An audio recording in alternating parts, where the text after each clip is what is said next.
Hey everybody, so today I had a nice little chat with a guy named Tim on Google Hangouts. We talked about creationism, the Bible, that sort of thing. I hope you enjoy. I had a great time. Tim is a super nice guy. He could not have been nicer. It was really great, so enjoy. Well, I'll go ahead and introduce myself. I'm Tim. I'm from Indiana. I run the gracewithsalt.com website. Have over 170 articles up there on biblical authority, creation, evolution, all that stuff. And I actually came across your YouTube channel because I had just recently watched the Truth Group's videos, the debunked videos. And so your video got recommended to me. Yeah. And well, I'll let you introduce yourself, I guess, a little bit too. Yeah, I mean that's from October of 2012, and I was a little rowdier. I was a little kind of a I don't talk like that in real life, but I tend to I'm talking to a microphone at the end of the day when I do those videos, so it's really easy to just kind of let it loose. But anyways, religion's been a big part of my life. Kindergarten through 8th grade was Catholic school, so I did that for 9 years. Always believed in Jesus, God, the Bible. Even though I know you're probably Catholic, that's not the correct version. I actually came to realize that when I became a born again Christian. And then I went to a public high school, and then about halfway through, I just lost my faith, basically. Nothing to do with the fact that it was public high school. That was just a personal, no one ever talked about religion there. And basically where I am right now, I'm just an agnostic. Is there a God? I don't know. I love having these discussions and whatnot, though. Where I live, we get Jehovah's Witnesses, Mormons come to our door, talk to them all the time. Love it. They're great people. So I love the discussion, honestly. That's about it. Yeah. So do you, I was kind of skimming through your website. Are you like a priest or something? Like a minister? Do you run a ministry? No, I mean, in my real life, just the website. In my real life, I'm a Christian counselor. Also a worship leader, Sunday school teacher, whatever. Those are my ministry titles. But the blog is really just for my own fun. That's really all that is. I went to the Creation Museum a few years ago and was really inspired and kind of changed everything for me. Kind of gave me an outlook on where I wanted to go, what I wanted to do. But no, I guess I probably should have watched more of your stuff because I didn't realize you were agnostic. No, don't do that. No, because I've realized honestly, my videos are for fundamentalists in a sense.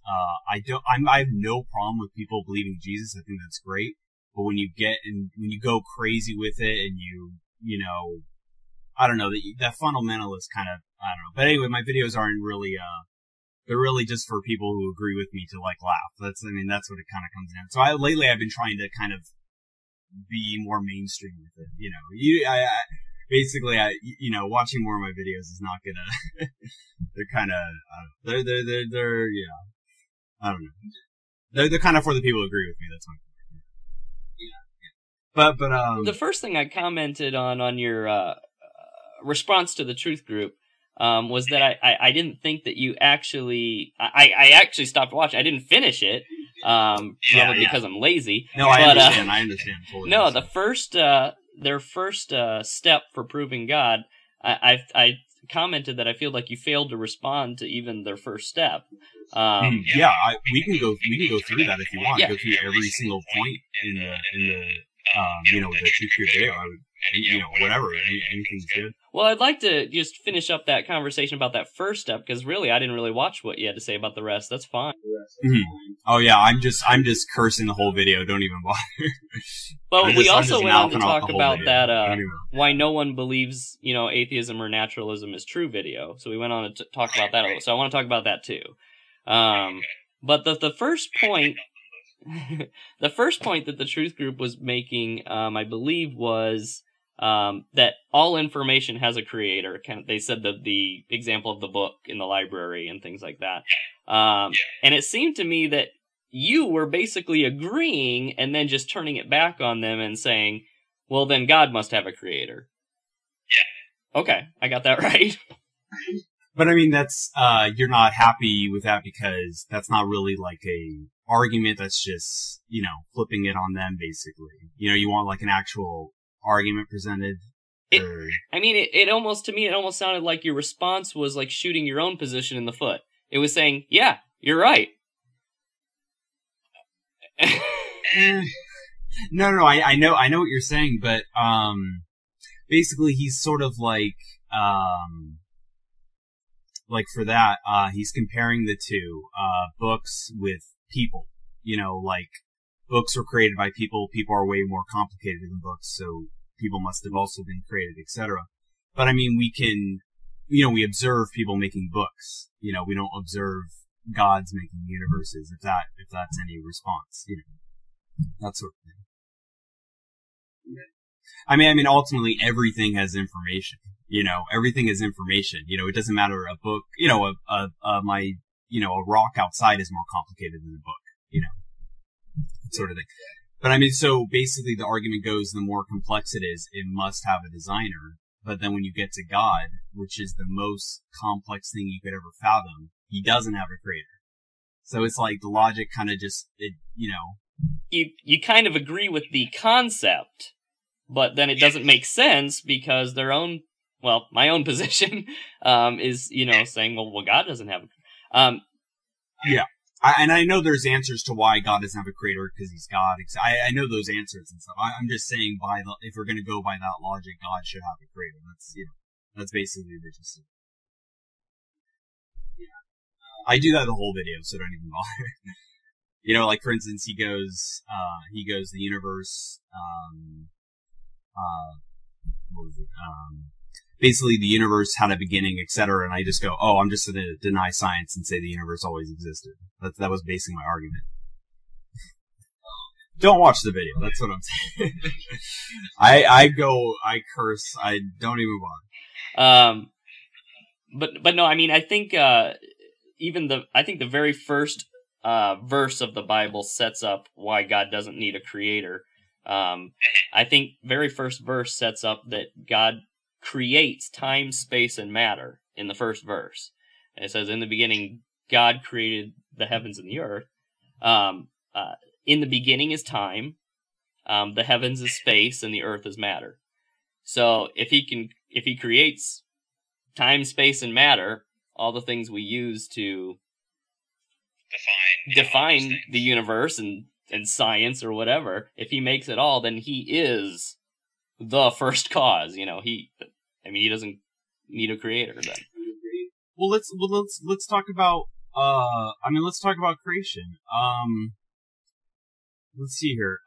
So God, when we say like someone created a book, really what they did is they transformed, matter into a page, and then they transform their ideas onto a page.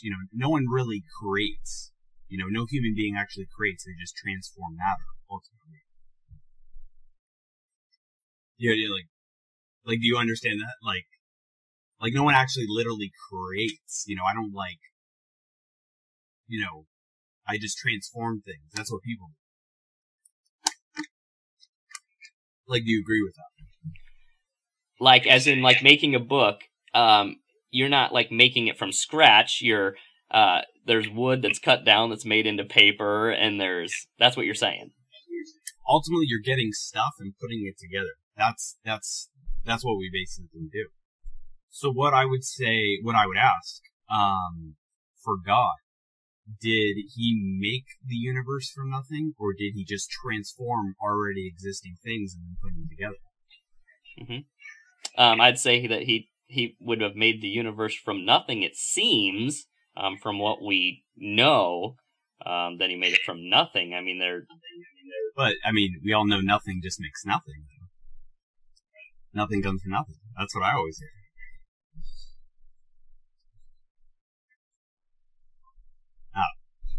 But no, basically the argument I'm getting at is God spoke the universe into existence. So that's something. So he used words to make the universe. So that would be transformation. You know, transform words into matter, transform words into time, or whatever. So where did his words come from? And then you just, you know, you go on from there. But does it really matter? Does that matter? Yeah. It does? Why does that matter? I mean, like, honestly, if like, you know, would I really not believe in God because I don't know where his words came from? Oh, no, like, I just love this guy. I'm not, like, have any interest in, like, disproving Christianity or God. I just love understanding and whatnot. But, So there's certain assumptions. What you're inevitably going to get at then is the Christian then is definitely going to have certain assumptions then as well. Like, they're assuming that God could make words in the beginning to create things with. We're just going to take that and not really know how to explain it. So we're just going to, like, believe that and not know exactly how to explain it, but we just accept it. Yeah. I mean, if I believed in God, though, well, I mean, I probably think the same way, but I would be very interested in how it came about, you know, because it's not just like when we say the Big Bang Theory, we don't just say, you know, the universe expanded, that's it. No, we have, like, good reasons to think that, you know, so when you say God did it, you want to find certain things that you can go, okay, see, this is how we did. You want to find certain things to build up, like, a model, to understand. I mean, I don't think the Big Bang rules out God. It just, I'm very curious to know how he did it. You know, just because I know he did it, that wouldn't change anything. That doesn't really tell me anything. I want to know how. You know, that's the real question. I think that's a fair question. I just don't think we're going to have answers to it here, but I think it's a fair question. I don't see a problem with that. Yeah. I mean, that's why we have science. You know, it's you know.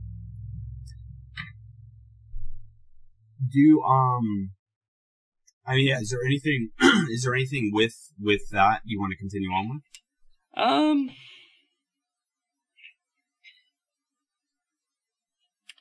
Let me think for a second here.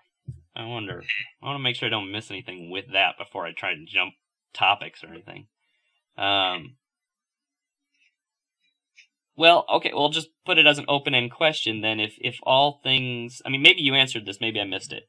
But if you already are kind of agreeing with them that information requires a creator, well, let me just talk. I mean, do you like information in the sense of like a sentence? Well, let's just be just very anything? specific. There's information in our DNA, obviously. Okay. So it would if you agree that information requires a creator, then what is your position on the information in our DNA? That's a basic question. Well, I mean, when you say information or DNA, I mean, like, what do you mean by information? Because technically everything is information. You know, a cell, a rock, everything has atoms. You know, it's all information. So, like, do you mean you know, I hear a lot from Christians, DNA has like a language. Like, do you mean like that particularly? I mean, if God created everything, you know, whether I'm a human being or not, it doesn't really matter. You know, it's the fact that he created it, you know. Basically, I mean, the fact that we can you know, push together logical statements, you know, is unfathomable to me. That I hate to use the word accidental because I know that's not correct, but you know, like that these random happenings came together. You know, maybe give me a better word than accidentally, but accidentally, and now we have this language system that makes sense and works. I can't fathom. Oh, I'm very overwhelmed by you know, just existence and everything. I totally understand the belief in God, obviously, but it could be like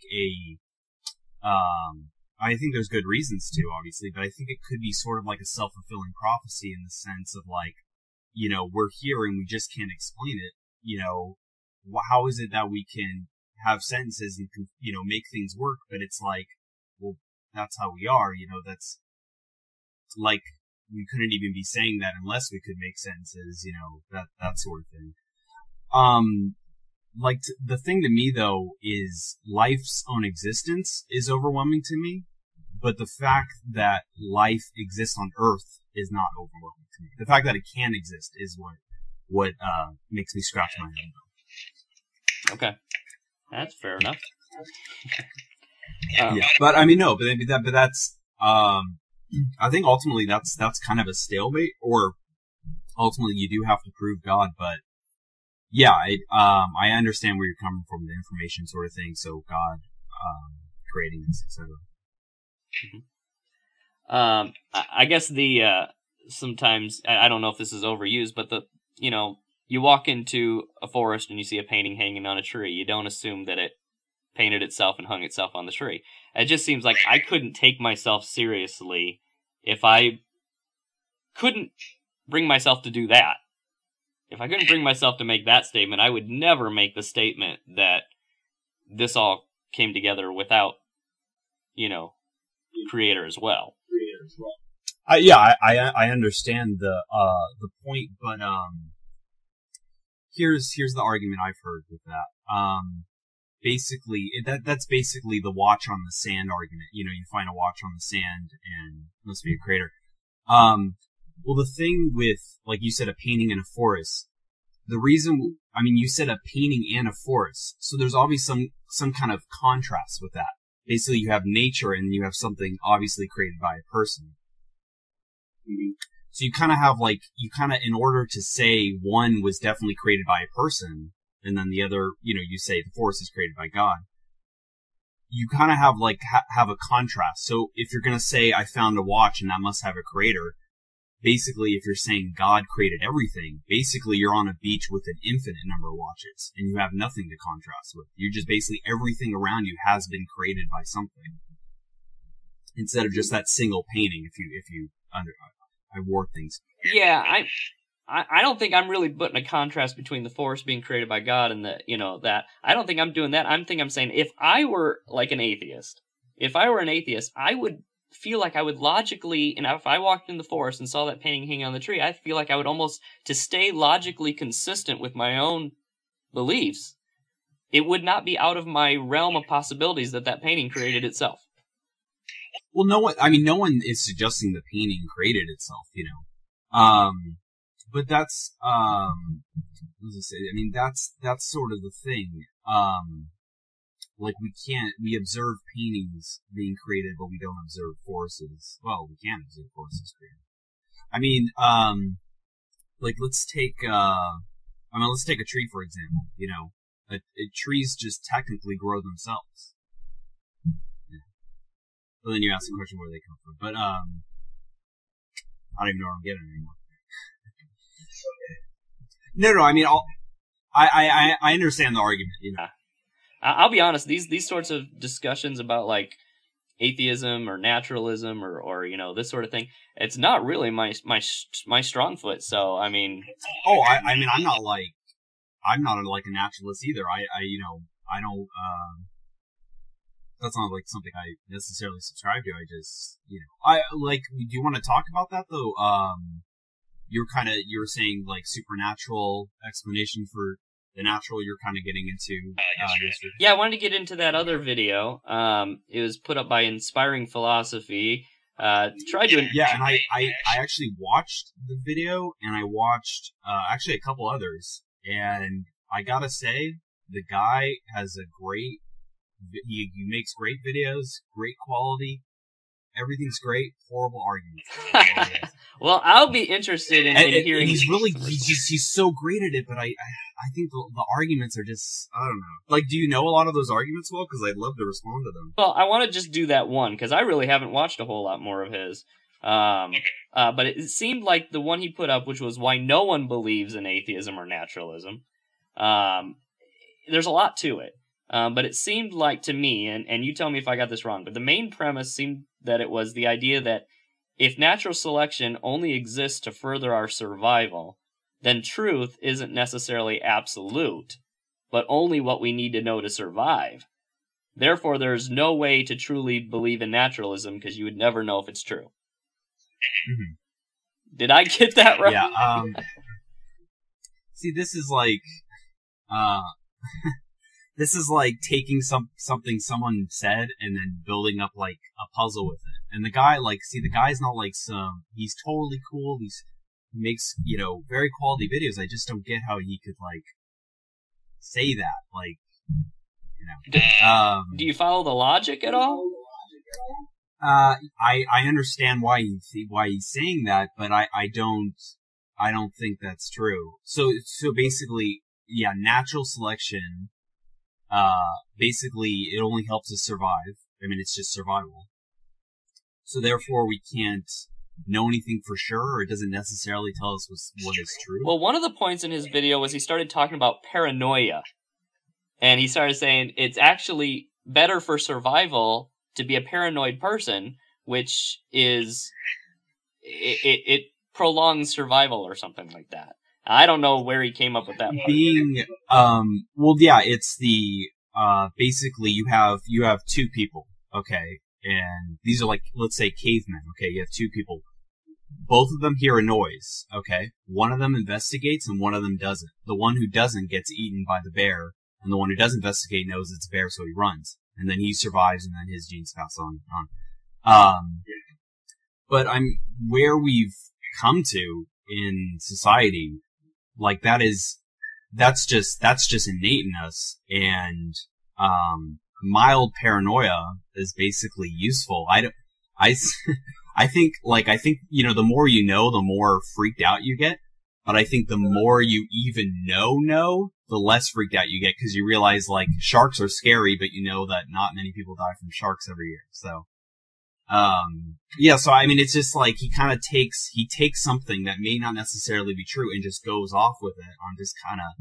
I generally try to avoid videos like that, because the whole time I'm just smacking my head wanting to, like, say something, you know. I'd rather talk to that person in real life, you know. Yeah. Well, I'll tell you, my reaction to it was pretty strong, because for the longest time I've always thought that, you know, my position, which is young Earth creationism, is an internally consistent position. Like, based on my presuppositions, my conclusions make sense. And I've also said that atheism is internally consistent. Based on their presuppositions, the conclusions make sense. Do you mean inconsistent? No, I've always said it is consistent. It's consistent based on its presuppositions. The conclusions follow from it. Okay. What I've said has never made sense, and I still stand by this, is old Earth creationism. Like, that doesn't seem to make sense to me at all. I can't follow that one. I'd love to talk about all that creationism. Yeah, I can find the errors in that in a heartbeat. But this video seemed to open my eyes to the inconsistencies of atheism. But I mean, atheism isn't. I mean, what do you think? I mean, what is atheism, though? What do you think? I mean, what do you think atheism is? Well, obviously, atheism is just a lack of belief in God. Yeah, I mean, so it doesn't tell you anything about someone's political ideology. It doesn't tell someone about their beliefs about nature or the world. You can be an atheist and think that there's an afterlife. You know, the only requirement for atheism is you do not believe in God.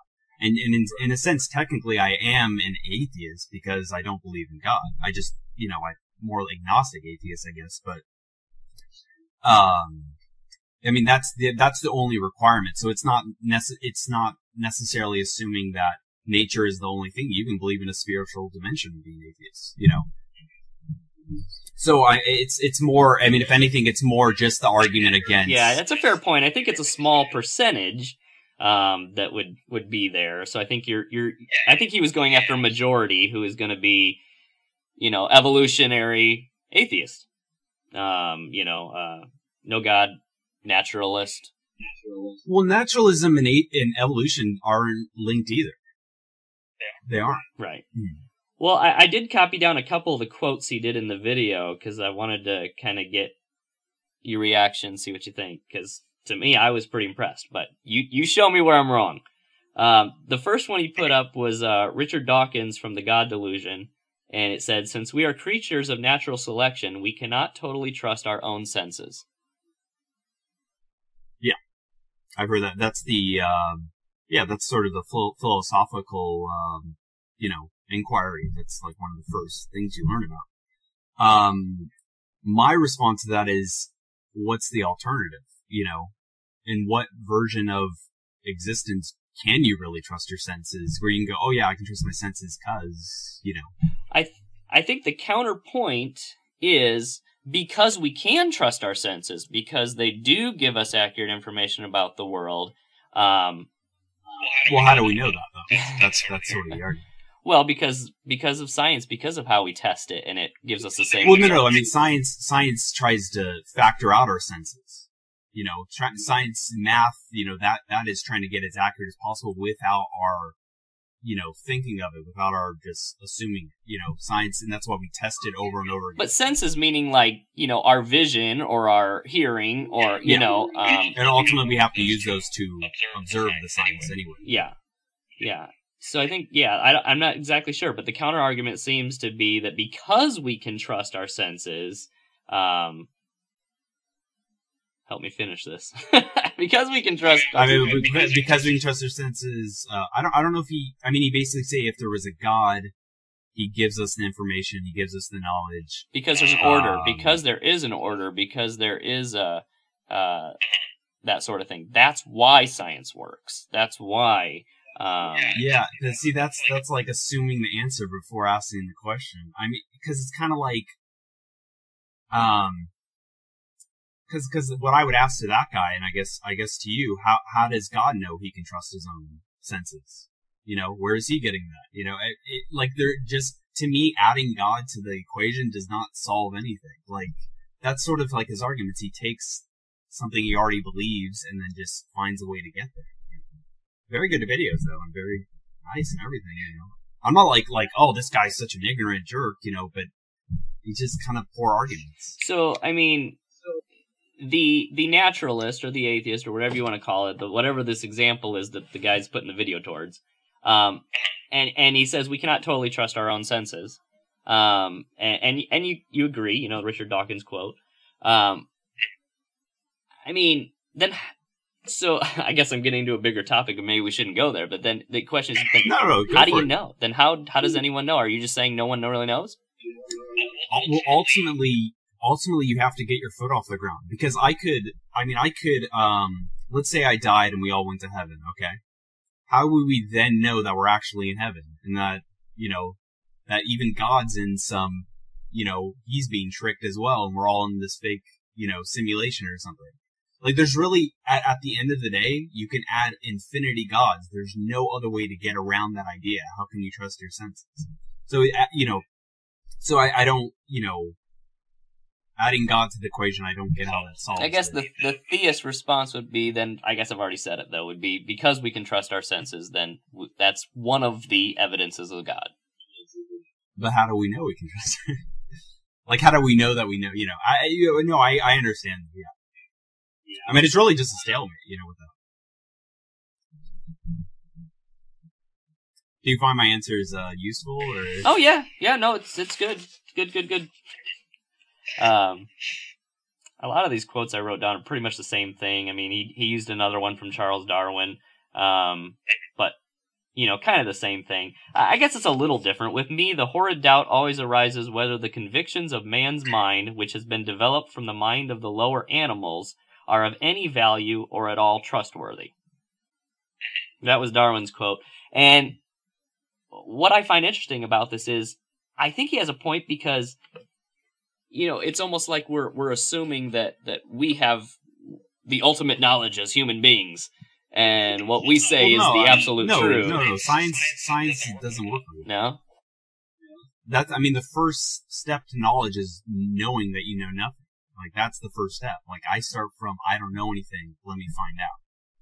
It's not like we say, okay, we know everything, I don't want to say this is how you think, but sort of, if you're gonna go with God, right, and sort of like, presuppositionalist or whatever, you're basically assuming you know, what to know, and then finding your answers to that kind of conclusion. But I mean, in the end, I mean, the atheist or whatever is still, in a sense, doing much of the same thing. They're saying, here's how the world was created. Here's how. Well, I mean, but they didn't just make that up, though. They have good scientific reasons. Yeah. I mean, like, because I would like to get into like creationism with you, and you know, because I went on your website, and I gotta admit I was a little disappointed to see that Answers in Genesis stuff, because I honestly thought you were kind of like in the William Lane Craig camp, which I think this guy is, which is, you know, he is a theistic evolution. I know that. Yeah. I mean, he fully accepts the science, and that doesn't shake his faith, you know, and I'm fine with that, you know. But yeah, do you follow Craig? Do you think he's, you know, like that's kind of like that's great? Craig's good and all. I always have a little bit of a problem following someone who will, you know, openly compromise their own Bible to give their own arguments. That seems like a shot in their own foot. But no, I mean, he's good at very, very many things. Very many things. Well, yeah, I would like to talk about the young Earth creationist stuff. So why, what convinced you to be a young Earth creationist? It's a tough question. I mean, there's a lot of things over many years, probably. In fact, I probably always was. But I never really thought about it. It was never really an issue to me, until I went to the Creation Museum the first time. And my biggest issue was I could not connect the Old Testament to the New Testament. Like, I just didn't get it. It was so different to me. It was like, I don't get it. What is the connection here? And the museum takes you, you know, from the very beginning through the Bible, and lays it all out. And when I saw it in that order and laid out, all of a sudden, all the lights came on, and it all made sense now. Like, I was a gospel Christian, you know, I was Matthew, Mark, Luke, John, and that's all that matters. And then when this idea of Genesis... That's how you should have stayed. Yeah, when Genesis was open, my eyes were opened up to what Genesis was really saying, I realized that it set the foundation for everything I'd heard from the Gospels. And so then I just started research more and more and more, and it just made sense. And I don't know. You got any more of a specific question? I guess that's kind of a big question, but no, that's yeah. Did you ever like watch Ken Hovind stuff or anything like that? He's interesting, man.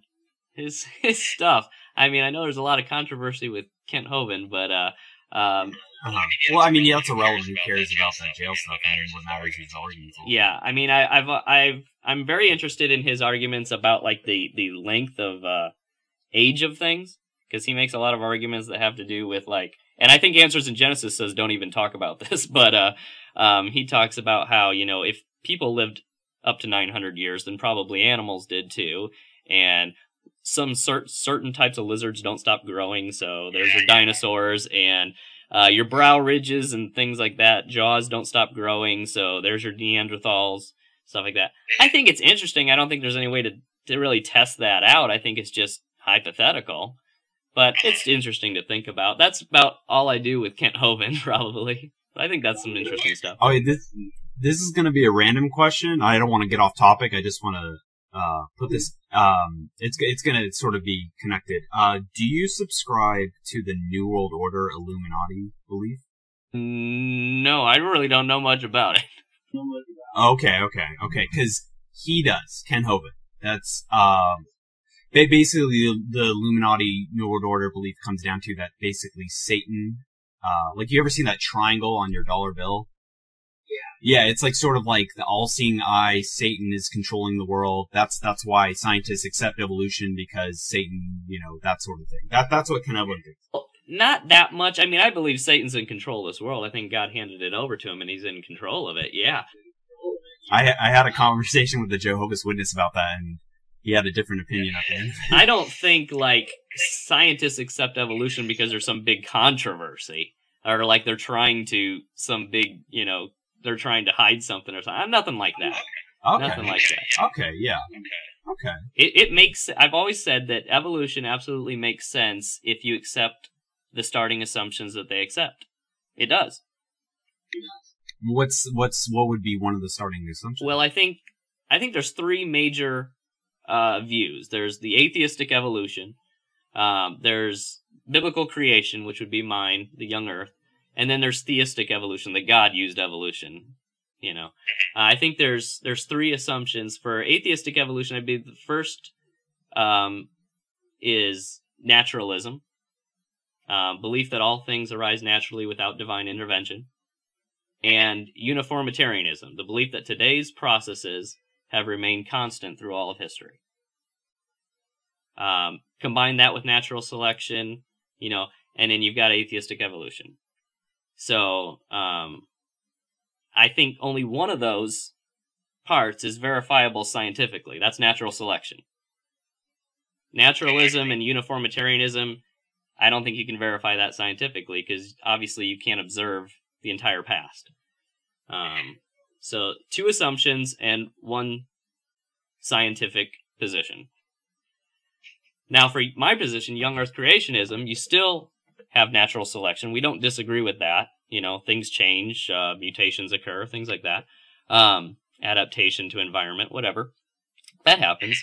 But you combine it with supernaturalism instead of naturalism.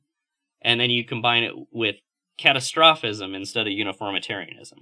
So the belief that several catastrophic events that laid out in the Bible would accelerate your uniform timeline. So if you know, do you know what I mean by that?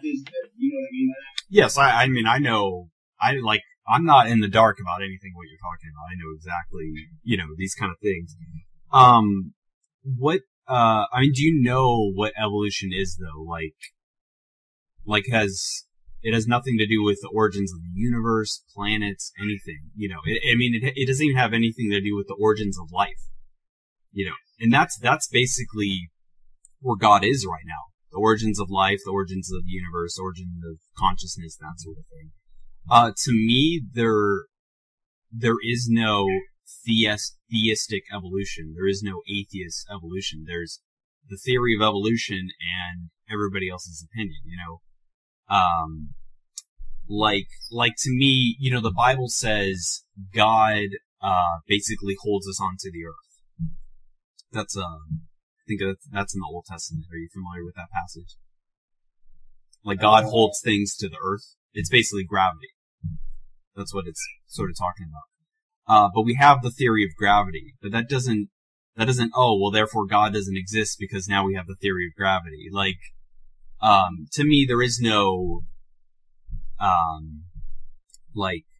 sort of controversy with that. Like, it's just a theory about how life adapts and evolves. It has nothing to do with whether gods exist or whether anything of that nature, you know. I think, the kicker in my argument is basically uniformitarianism versus catastrophism. You can't prove either. So therefore, it's a belief system in the end, either way. Yeah, but, so you're saying we have to observe it in order to go, okay. We observe things forming or things going on slowly today. So... But I mean, why... I mean, basically, isn't that, sort of naturalism? Isn't that sort of the default position? We're assuming everything, you know, the sun still was hot, you know, a billion years ago. The sun, this was like this. We're assuming that because there's no other evidence to say the other way. So, I mean, that's sort of the thing. Yeah, no, I understand uniformitarianism. It makes sense. What I'm saying is it doesn't cancel out catastrophism, though. It doesn't cancel it out. Which is, what's From that catastrophism, you got three biblical events that would cause problems on the timeline. The fall of man. That 6-day creation obviously would speed things up a bit. Fall of man would have changed a lot of functions in the world, and the flood would have had a pretty darn big effect on the world as well. So if you take those three events, there's a reason why when we ignore those events, we see an old Earth. We see an old universe. Well, let's just mess with the Earth for now. We see an old Earth when we ignore those positions. Now, if those things happen, then it makes sense that we see an old Earth when we ignore them, when we pretend they didn't happen. Could it be because that they didn't actually happen, though?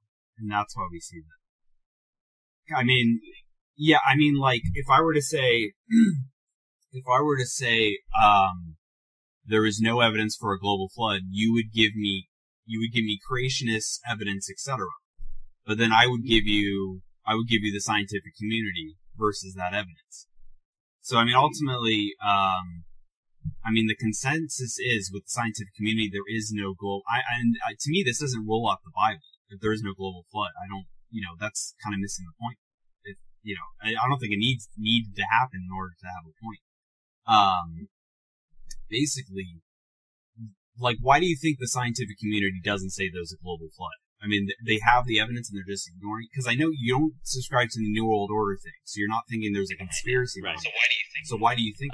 Why do they not believe in a global flood?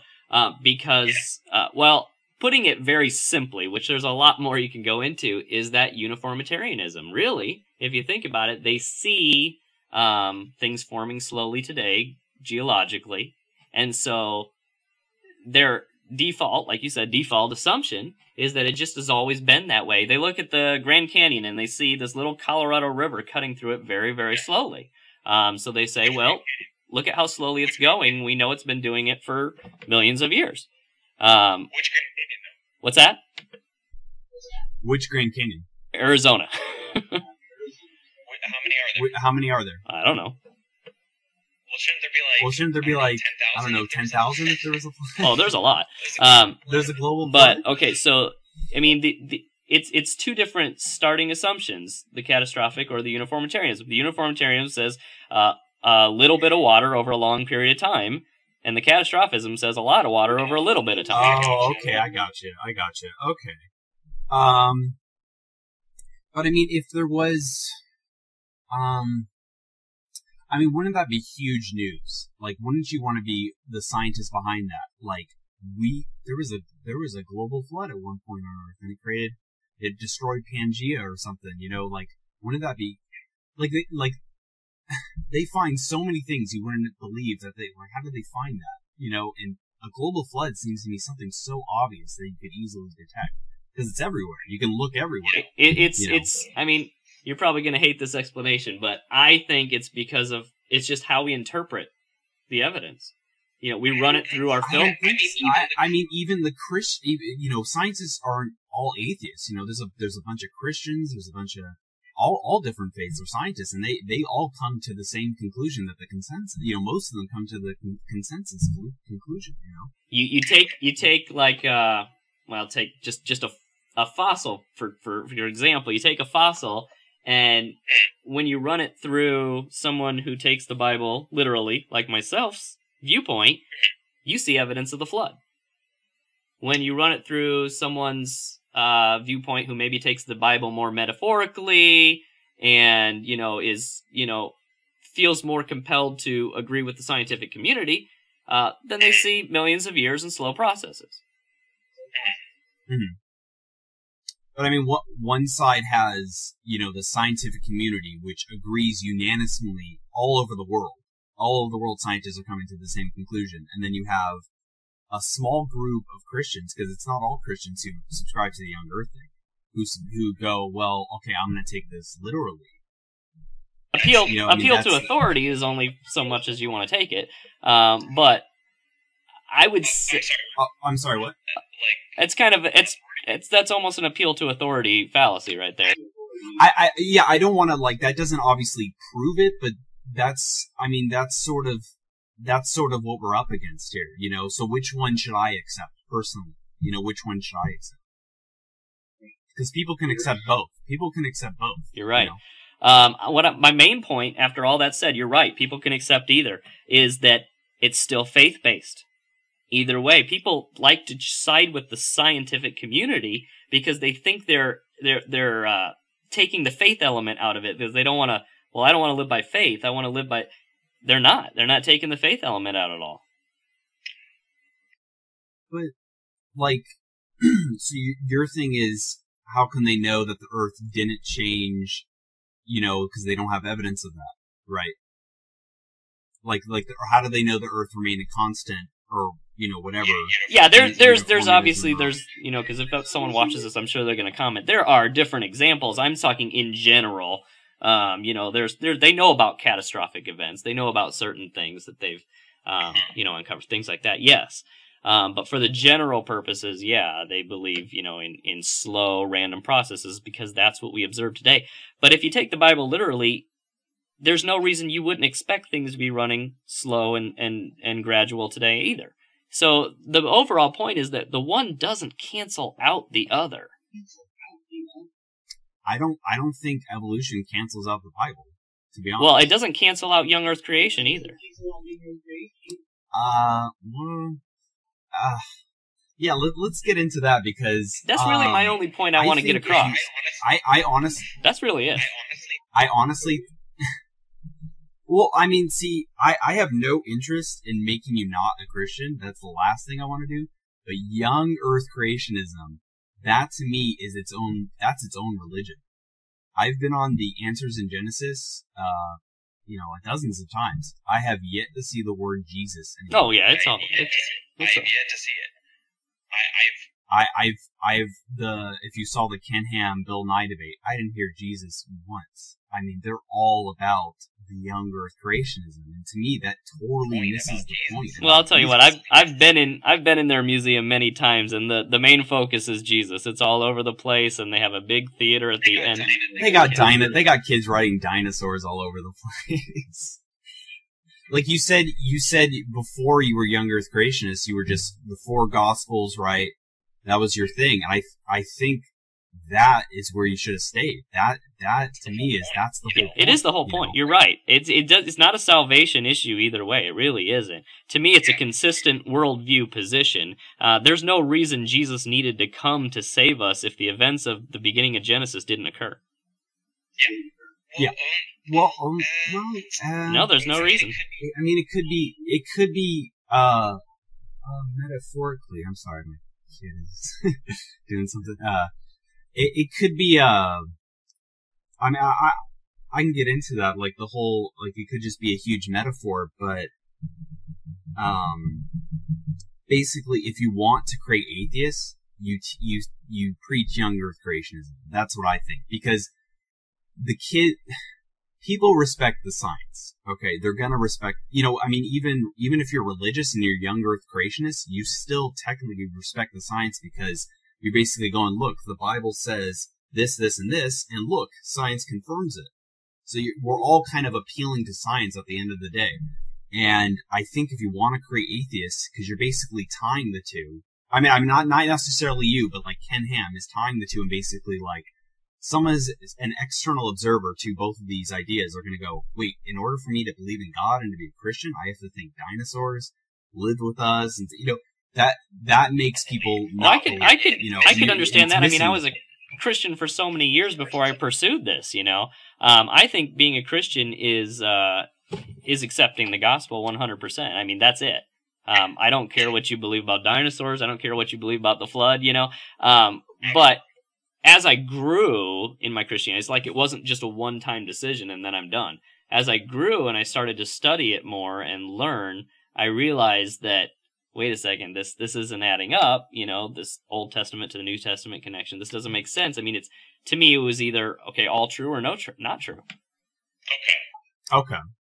I mean, there's a whole, like the Garden of Eden, for instance, has a whole metaphor for, like, basically man's whole... I understand Ken Ham's logic. Like, why should we trust the Bible even if the first couple, you know, Genesis is even literal? You know, why should we... I understand the logic of it.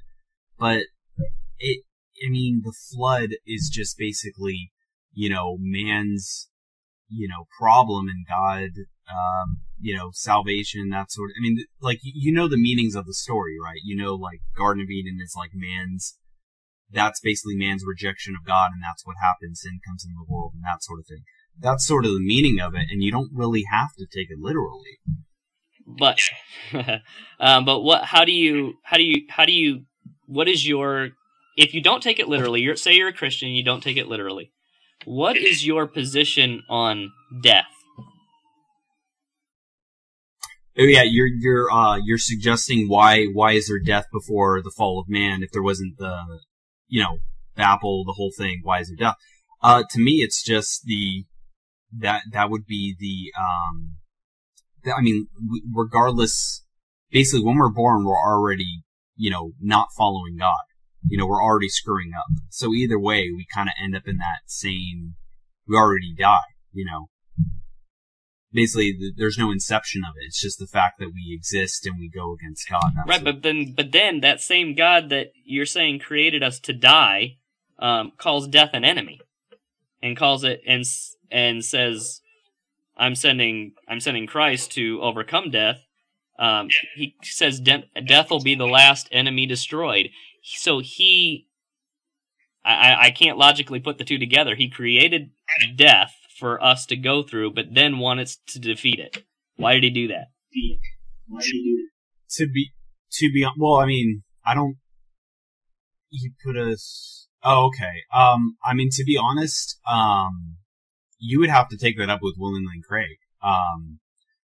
But that's why, if I was a Christian, I wouldn't even worry about that. I would be strict Jesus, and everything else I don't care. Yeah, but there's so many people leaving the church because they don't. I think part of it. They don't feel that we have the answers. They say, "Well, look, this doesn't add up." Just for the reason I gave, they see a loved one die or something, and they say, "There's no God. This doesn't make sense." Why would I love this person for this many years and then they're just ripped from me and I'm all alone? Why does God allow all this suffering to happen? Because in their worldview, in this old earth or whatever you call it, worldview, God is the designer of death. He's the designer of suffering. We were born into a world full of death and suffering. How does adding the Garden of Eden change that? Because he designed the apple and the tree and everything, so that would technically be designing a faulty. But it was man's choice, not God's. If God created death and suffering for us, then bad God. Who gave man the choice? God gave man the choice. That is absolutely true. Yes, that's a good point. He gave man the choice, but in my worldview, it's man's fault, not God's. In my worldview, it's man's fault, not God's. Okay, like, what would you say is more realistic? The gospel or the Garden of Eden story? What would you say is more realistic? Both stories. That's difficult because there wouldn't be a need for the gospel without the Garden of Eden. If you're just an external observer, like you're going, okay, I have one story with a garden and then another story with a guy who just rose from the dead. I think honestly, it would just be metaphorical, the whole thing. 50. Let me give you one of my points, and you can tell me if I'm wrong on this. I don't think I am, but 50, 60 years ago, there was Bible teaching and prayers and all that stuff in schools. People grew up with it everywhere, right? We're more of a secular society, is what I'm getting at, right? We're more of a secular society. That stuff's not around us all the time unless your parents, take you there, right? Creation was in schools now, and then evolution teaching became more and more. So what I'm getting at is just over the last probably 50, 60 years, we've become more of a secular society, right? Well, the whole country is founded on secular ideas. Well, I don't want to talk about that, but I definitely don't agree with that. Well, it's not like there is no God. It's just religion is out of the equation. Basically, that's your own personal thing. But when it comes to public school, everything, government, system. Well, no, that's how it's supposed to be. That's the First Amendment. Freedom of religion. so big topic. Okay. But 50, 60 years ago, it was different. There was all this teaching. People knew about creation, Adam and Eve, the fall, the flood, things like that. They were taught it growing up. Everybody went to church. It was taboo if you didn't. Nowadays it's the other way. It's practically opposite way around. Now, in the New Testament, Paul is normally considered a better evangelist than Peter because he reached more people for Christ. And the difference here is that Paul was preaching to mainly a Jewish crowd. Now, the Jewish crowd had kind of the foundational elements. They had creation. They knew about the fall, the flood, all this stuff. They knew about their creator. And so when he just presented the gospel to them, it was sufficient. And they took it and they accepted it and they became Christians. Peter, on the other hand, he mostly witnessed to like the Greeks, these sorts of things, the Greek societies, and they didn't have any background in creation or the fall or the flood or all these historical things. They didn't have any background in that, so he had to start from the beginning, and it was a harder road to convert them because he had to take them all the way through everything. He wasn't just able to present the gospel. So nowadays, when we're still practicing the old evangelical evangelism model, which is just present the gospel. And it's not working. Why is it not working? Because people don't have the foundation that they had 50, 60 years ago. That's why creation's important. But what about 100 years ago? Was it like that? Was prayer in school 100 years ago? Well, if it was 50, 60 years ago, I'm assuming so. Because in Jefferson's day, in around the time of making the Declaration of Independence and stuff, that was not a very religious society. That was get away from the monarchy in England, and that was form our own society. A lot of the founding fathers were Christians, but some of them were deists, meaning they just believed in God and that's it. And religion was sort of like this. That's the first Bible printed in America was printed for use in the public schools.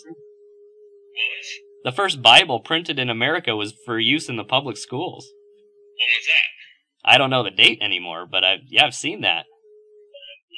Yeah, but I mean, all that shows is that religion getting into the society, and getting into the government sort of thing, and that's not what America is supposed to be like. That's what they were getting away from with the monarchy. I don't want to talk too much about, separation of church and state and stuff like that, because I think that's a huge other topic. Well, would you want the Bible to be I'm not advocating for that either. I'm just trying to show why creation, the fall, the flood, things like that, why I think that's important, why we don't want to abandon that. If we abandon it,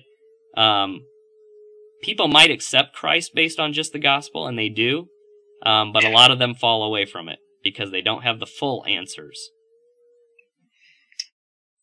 I think it's because people are they accept the science. So before you even begin talking to them, if you start saying the earth is 6,000 years old, you've lost them already, I think Jesus, the way Jesus converted people was just, he didn't even go around and, he didn't necessarily even say follow me. Just the way he was, the way he acted, people just wanted to be like him.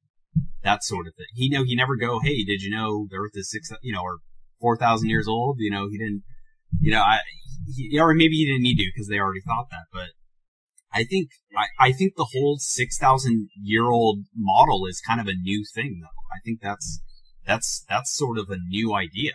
That's to me, it's like a new religion. No, it was James Ussher that calculated the dates the first time, I think. I can't remember when that was, 1400s or something like that. I think. I'm not sure offhand. But he's one of the first ones that calculated out the dates. I don't think it's not a new thing. But I know what I know what you're saying. I'm just saying we're not the Jewish society more like we were 50, 60 years ago. Presenting just the gospel was fine then.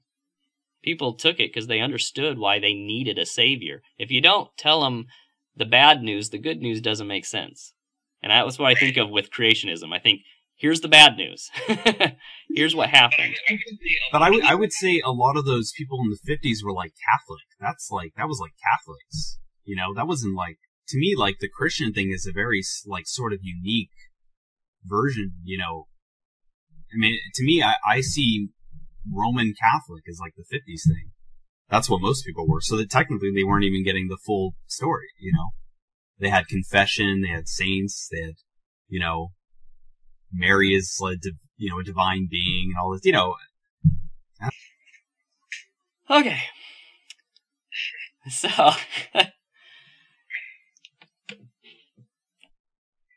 I mean, that's just sort of like a point in history. That's not like everything used to be good and now 50 years went by and then poof, everything just went secular, you know. It's not like in the year 1500 it was super, you know, this way or that way. I don't know. Well, in the 60s, I can't remember it's like between 60 and 64, teaching of evolution in the textbooks went up like 1,000% or something like that in 1960s. That's something. Well, I mean, to me, like, I don't know if I said this, but like, to me, evolution, God, Christianity, none of those are connected to each other. None of them have to do with anything with each other. I don't think, you know, either of them are connected. Well, all you gotta do is get on like atheist blogs or on Reddit on their atheist page and stuff like that, and you'll find right away that. Well, see, to me though, that's the reason. How do I mean, a lot of those people probably just recently converted, to be honest. But when people like Ken Ham, they mix the two, right? You know, it's creationism versus evolution. People get this idea that, oh, you know, this is what it is to be this and this is what it is to be that, and that's not really the case. You know, so, this whole evolution versus creationism thing, it's in the mind of, you know, people like Ken Ham, you know, to me. It's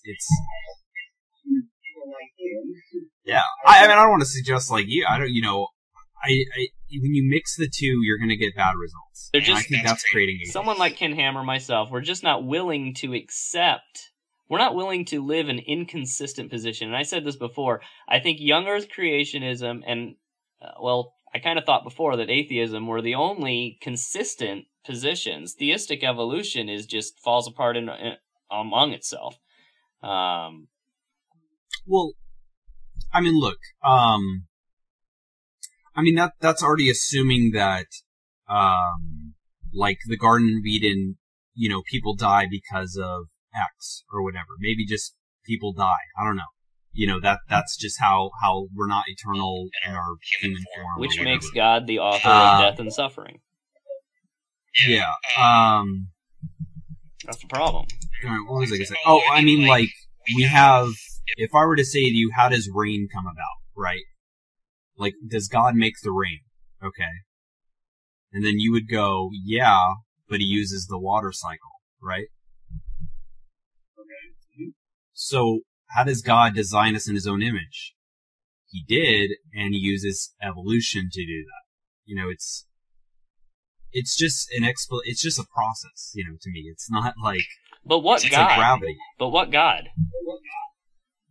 I mean, it's certainly not the God. It's not the God written about in the Bible. Well, I mean, that's the problem. You can't. That's the thing. You can't accept Jesus because you read about it in the Bible, and then say, yeah, but God could have used evolution. But you know, I read that in a science textbook. You're inconsistent. Well, that's already assuming that the Bible is like literal, you know. That's I mean, the at least the Genesis part of it. Why not? You know, I mean, you're assuming the parts about Jesus are literal. Yeah. What's different? Well, I mean, Jesus to me is not like an allegory. It's maybe an allegory or metaphor. I mean, you got people who are talking and characters. The Garden of Eden story is a little vaguer. It's a little more vague. Yeah, I mean, the thing about Genesis that we haven't really talked too much about, we probably should wrap it up pretty soon. But the main thing is, it does describe the world we live in. Okay, trying to think of where I want to go with this because there's a few different ways I could go with it. Obviously in the beginning it says that, it says that people lived up to 900 years. Okay. And it says that, obviously close relatives could have married in the beginning. Well, how's that? Because, Adam and Eve had sons and daughters. Well, who'd they marry? Well, they kind of went off with themselves. We would call that incest. Yeah. Yeah, see, I don't know how you make sense of that. I'll tell you how to make sense of that. Because if God created us in the beginning in a perfect state, okay, and the reason we don't intermarry today because of the incest problem is because we were more likely to pass on the mutations, similar mutations, and cause birth defects. But I mean, we're still all the same. We still all come from the same two people, though. Yeah, but like those people had a perfect genetic code that caused them to live forever until it was altered, until there was something altered by the fall. Okay, so when that alteration happened, now they could still marry close, but as time went on, the mutations accumulated and accumulated and accumulated, and finally it was not a good idea for them to marry close together. And their lifespans decreased too. So incest was the perfect standard? Incest was it had to be. It had to happen to populate the world. That was God's command, was to populate the world. So yeah, it had to happen in the beginning. But I mean, if there was no fall, incest would have been basically the norm. No, because there would have been so many people, there would have been no reason to do that. I don't know. No, like if Adam and Eve didn't sin and everything was just perfect forever, they would still be incest today. We'd be all in, in paradise having incest. You could almost say that. I can say that. That's what. But there would be nothing wrong with. Yeah, there'd be nothing wrong with incest if that was the case. Oh, that's a little weird. Come on. It's a little weird today because a lot has changed since then. Yeah. Yeah, I know. I know the arguments. Everything eventually breaks down, and people are, I guess, getting smaller too and dumber. I guess. Yeah, it's basically it's de-evolution. Evolution starts small to big, and then creationism is big to small. Yeah, and we see that the evidence lines up with that. Well, can you help? Do you have Google on right now, or can you not do that? Okay, can you look up the world according to the Hebrews on Google Images? It's called The World According to the Hebrews.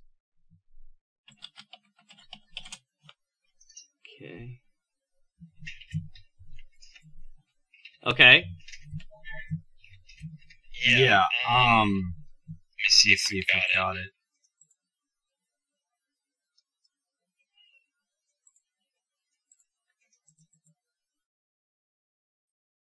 Yeah, do you have there's basically a picture of like a Earth, and it's white. The picture's white and black. Yeah, basically that's sort of the view the Garden of Eden is mapping out. That's sort of the world it's making. And what do you see wrong with it? Well, it's flat, for one thing. Not necessarily. It could just be a cut. Yeah, or it's flat. Because they have, like, the water. Do you see the abyss of the waters? Basically, that's the water. The water goes off to, whatever. Okay. I see what you're saying, yeah. Yeah, anyways, the reason I know about that picture is because it's actually in my Bible that I have at home. It's literally in the Bible. That's the picture. And it's a King James version.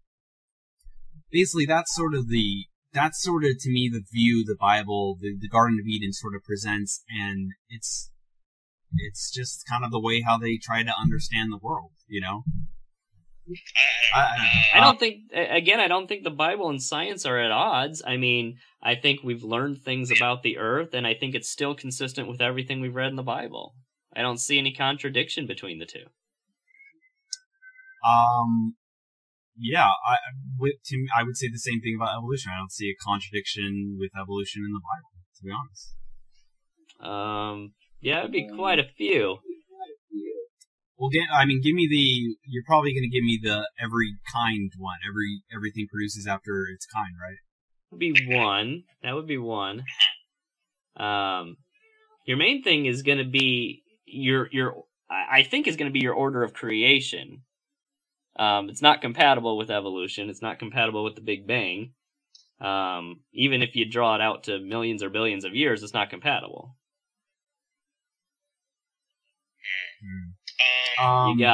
You can't have plants on day 3 and have millions of years go by and have the sun on day 4. That's assuming, the Garden of Eden is literal, though. That's the thing. Well, that's not the Garden of Eden. That's just the creation account.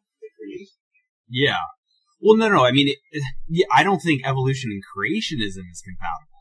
But the Bible, Jesus existing, to me, evolution can coexist just fine, But that Bible you just said is the one that says on day 3 the plants were made, and on day 4 the sun was made. How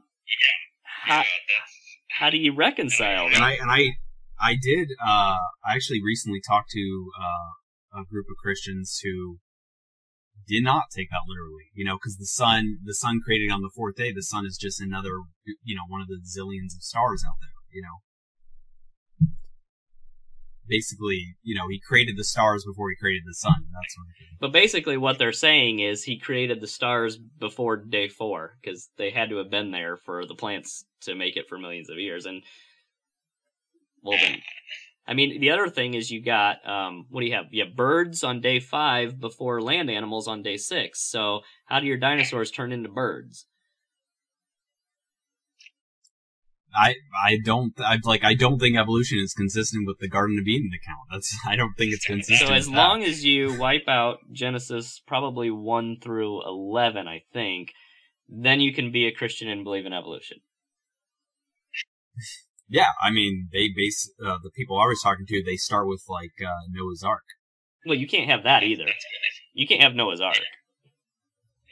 You can't have the flood, because then the flood would wash away all your fossils.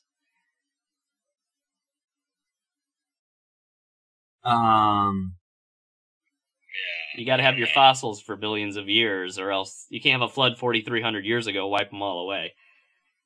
Right. Yeah, you got to stop after the flood, and then of course you probably can't have the Tower of Babel either. You have to wipe that one out. Yeah, to me that's just we look at different races. Here's our story of explanation. This is how we explain it. It's not necessarily to be taken literal, Isn't it amazing? Do you really take Isn't it amazing that there are all these races in the world, and the Bible just happened to cover how it happened? How is that amazing? They may not have even known at the time they wrote this about all these races. Did they write down every race? No, but they wrote down that these races were scattered among the world. My goodness, the things they knew ahead of time was amazing. They just wrote there were different races. They had different races when they wrote that. There was the Greeks, there was the Jews. They had different kinds of races. They had different kinds of people. That's just basically the different. It's just the explanation. If you take one thing, take Noah's flood, and take it completely out of the Bible, creationism would fall apart. 100%. We could not explain the fossils. We couldn't explain the rock layers. We couldn't explain any of this stuff. Wait, if I took away Noah's Ark? We'd be done. Okay. Well, let me try that. If it wasn't in the Bible is what I'm saying. If it was never there in the first place, we're done. The fact that it's there is incredible. They knew nothing about these fossils that would be found in the future. They knew nothing about these rock layers that would be used to show millions of years. What's that? They mentioned fossils in the No, I'm Noah's saying Ark the story? people that wrote Noah's Ark had no idea that thousands of years later we'd be talking about fossils and rock layers and evolution and all this stuff. They had no idea, yet they wrote the story of Noah's Ark, which makes sense of all those things. What? That's like saying they didn't know that we would figure out how the universe came into being, and they wrote about God. That's just sort of that's sort of a self.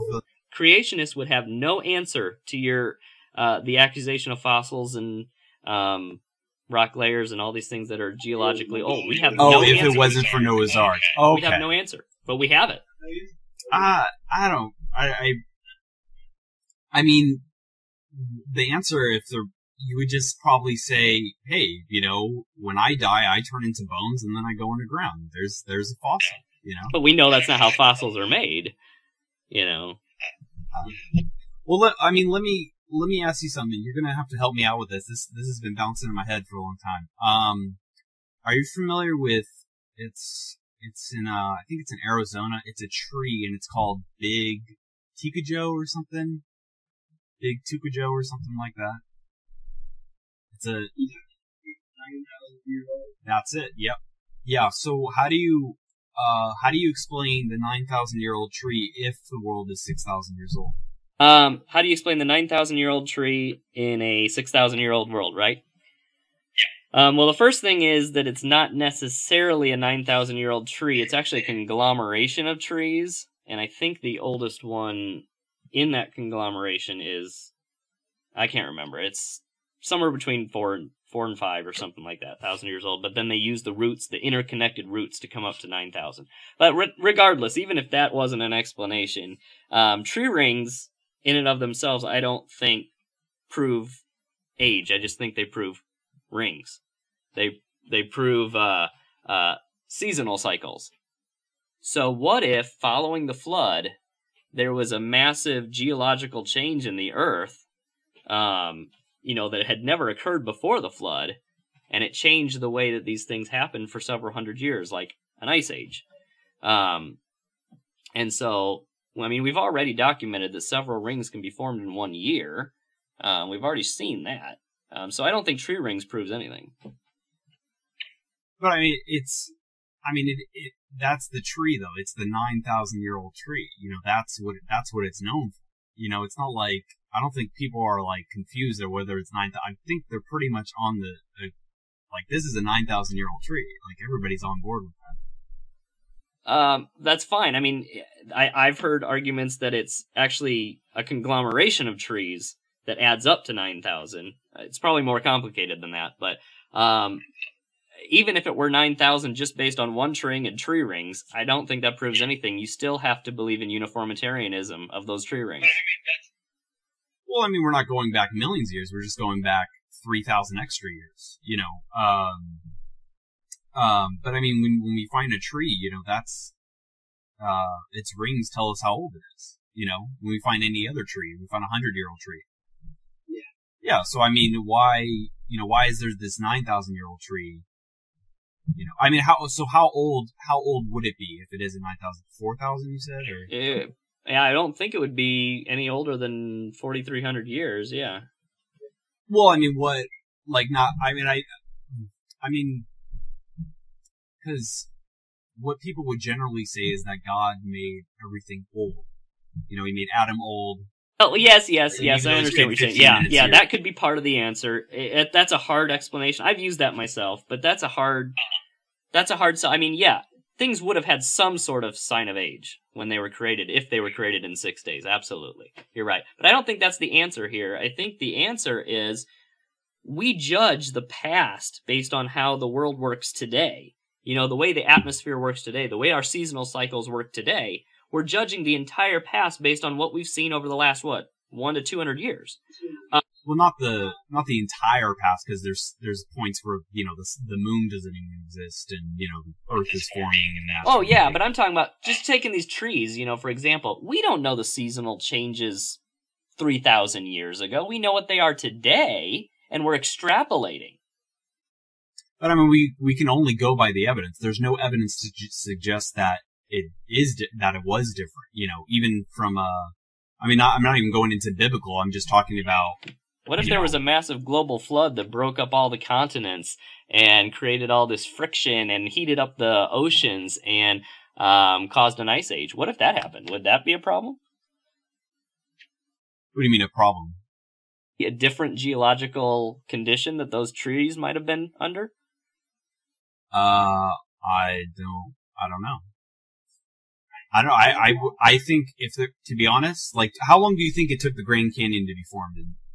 Do you subscribe to the 5-minute answer? Oh no, not 5 minutes. No, I think it's a combination of the floodwaters rising, but also the floodwaters going down. Which probably took, I don't even know, decades or hundreds of years, even possibly. Well, because to me, if there was a global flood, I mean, the whole point of a global flood was to wipe out everything. The trees, the plants, the animals, everything. It was supposed to basically create a flat plain, just flatten everything out, except for mountains, of course. But, that's the whole point of the flood, right? I don't think so. I think it was just to take the breath of life out of anything. I mean... that would be plant life, though, also. It never says anything about plants, so I wouldn't go there with it, but... They certainly would have been affected. I mean, I'm assuming if there was a global flood, all the trees would be knocked down. Most. Yeah, I would say. Yeah. Yeah. So, but I mean, that's the thing, though. When I find a tree that's 9,000 years old, I'm going, why didn't the flood that thing? Why didn't the flood ruin that? Well, then you have to check your assumption about the age of it. Why are you saying 9,000 years old? Is there something that might have happened in those thousands of because years of the rings that sped up those tree rings? That's not no one's debating the Earth is 9,000 years old. Everybody agrees on that one. That's not a debate. That's the tree. That's what it's known for. The normal creationist answer would be that Adam and Eve would look like they were 20, but they were created 15 minutes ago. That would be basically the answer. That could be part of it. That tree might have been created. Well, it wouldn't have been created though. It would have grown after the flood. So I don't know if that applies there. So you have to have a different explanation for that tree. But rocks and things like that, it applies to those. Because that tree would have formed after the flood, more than likely. Unless for some reason it withstood it, but I think it was there before it. To be honest, I think it's been there. 9,000 years. There's a lot of room for mistake. It could be really 8,000 or 7,000. There's a lot of, to bring it down to 4,000 is kind of convenient. To sort of get around the flood issue. Well, I think people don't take the flood issue into account when they think about this stuff. What would the flood have done to the environment? Because it's the environment, it's the seasonal changes that create those tree rings. If the world drastically changed at the flood time, and then it's kind of, well, let's just say it's cooled off since then, okay? So it was turbulent, it was wild, it was crazy after the flood. Things were just unbelievable after the flood. So, and it's cooled down since then. So maybe now we have a uniform way that tree rings are made, right? So they're formed, one a year or whatever it is, 2 a year or whatever. And so we know how to count them now. But we don't know what it was like after the flood. We don't know what the atmospheric and the seasonal conditions were like after the flood. Who knows if 100 rings were made in a year? Evidence. We only go by if there's evidence that trees didn't form this way or whatever. And I think either if the tree was there before the flood or was after the flood, you still have a problem. Because, if it was there before the flood, why is it still here? I think the global flood would have wiped that thing out just like every other tree. I think so too. And if it was after, it made rings form, you're going, rings would form weird, right? I'm going, they might have formed rapidly after the flood, who knows? Yeah, no, I understand what you're saying. If there was a global flood, it would mess with the rings, but that would be a pretty huge, how did that ring spin a zillion times? Because it gained a couple thousand years, Yeah, who knows? Maybe, I don't know, I can't do the math off the top of my head, but, for the first year or two, or 10 or 20 or 30 after the flood, who knows if hundreds of rings were formed a year? We don't know. All we know is that one is formed a year now. That's all we know. But how do you distinguish? That's, don't you think scientists have good reasons to think that the Earth is more than 6,000 years old just based on that tree? If they believe in their uniformitarianism, yes. You don't even have to go, it's a billion years. You can just go, it's at least, 9,000 years. based on just that tree. There's good reason, and I'm sure there's other trees. But I've already given explanations. Again, if that flood story wasn't in the Bible, man, we're screwed. But it's there. I don't think you are. I don't. Our whole position is screwed. I couldn't have answered your tree question without that. Yeah, you could. Maybe with the Earth is just an old Earth. It's just an old Earth. That's it. But I can answer your tree. But the thing is, I can answer your tree question, and I did answer it. It doesn't mean we can't prove it. We can't prove this historical stuff that we can't go back and observe. We just can't prove it either. Well, the tree, the tree is 9,000 years old, though. Like the rings. I'm saying it's 4,300 years old, and for several decades, more than likely, rings formed quicker. Okay, how about this? How do you know that, let's say I go in my backyard and I have a tree that's 5 years old and the rings are five rings, okay? How do I know that that tree is actually 5 years old? How do you... Well, we've studied tree rings for how many years now? We have written records of the seasonal changes for 100, 200 years. I don't know what we have. So we have stuff to corroborate with that. We would have, corroborate those tree rings with. So that would make sense. You could do that. But when you're talking thousands of years ago, we don't have any data from then. We don't know. I'm sure that's not the only 9,000-year-old tree. I'm sure there's maybe a 6,000-year-old tree, a 7,000-year-old tree. That's fine. Same logic applies. Same logic applies though to those trees. It doesn't make a difference. But it's like, do you understand why people think the Earth is older than 6,000 years old? I totally understand why people think that. Doesn't mean we don't have answers. You keep finding these trees that have more than 6,000 years, you keep finding these things, and we're going, why do you assume the Earth was the same way? And I don't see why, 10,000 years ago isn't that much different to assume the Earth was basically the same way it is now. 10,000 years is not that long in terms of, a geological scale. Unless a major catastrophic event the world over occurred 4,300 years ago that we've never been able to witness and see what it would do to the world. We're just assuming that those trees work the same way you would think today. there would be every scientist would be finding that evidence all over the Earth because it's a global flood. All the geological evidence you find in any geology textbook, okay? Secular, I don't care. Pick up a geology textbook. Anything in there, I can tell you what the flood had to do with that.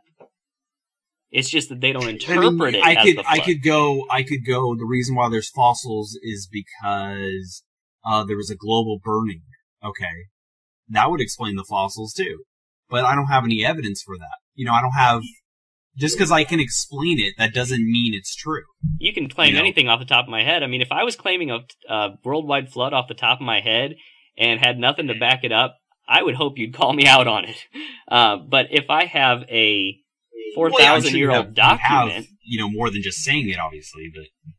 I have a 4,000-year-old document that's been scrutinized over and over and over for thousands of years and is still around. For some reason, it's still around.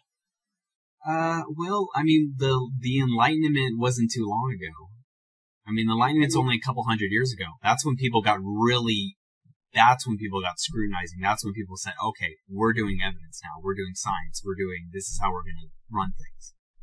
For the most of it, people, most of human history, people did not go, I believe in Noah's Ark because here's the proof, no one had the proof. People just believed it.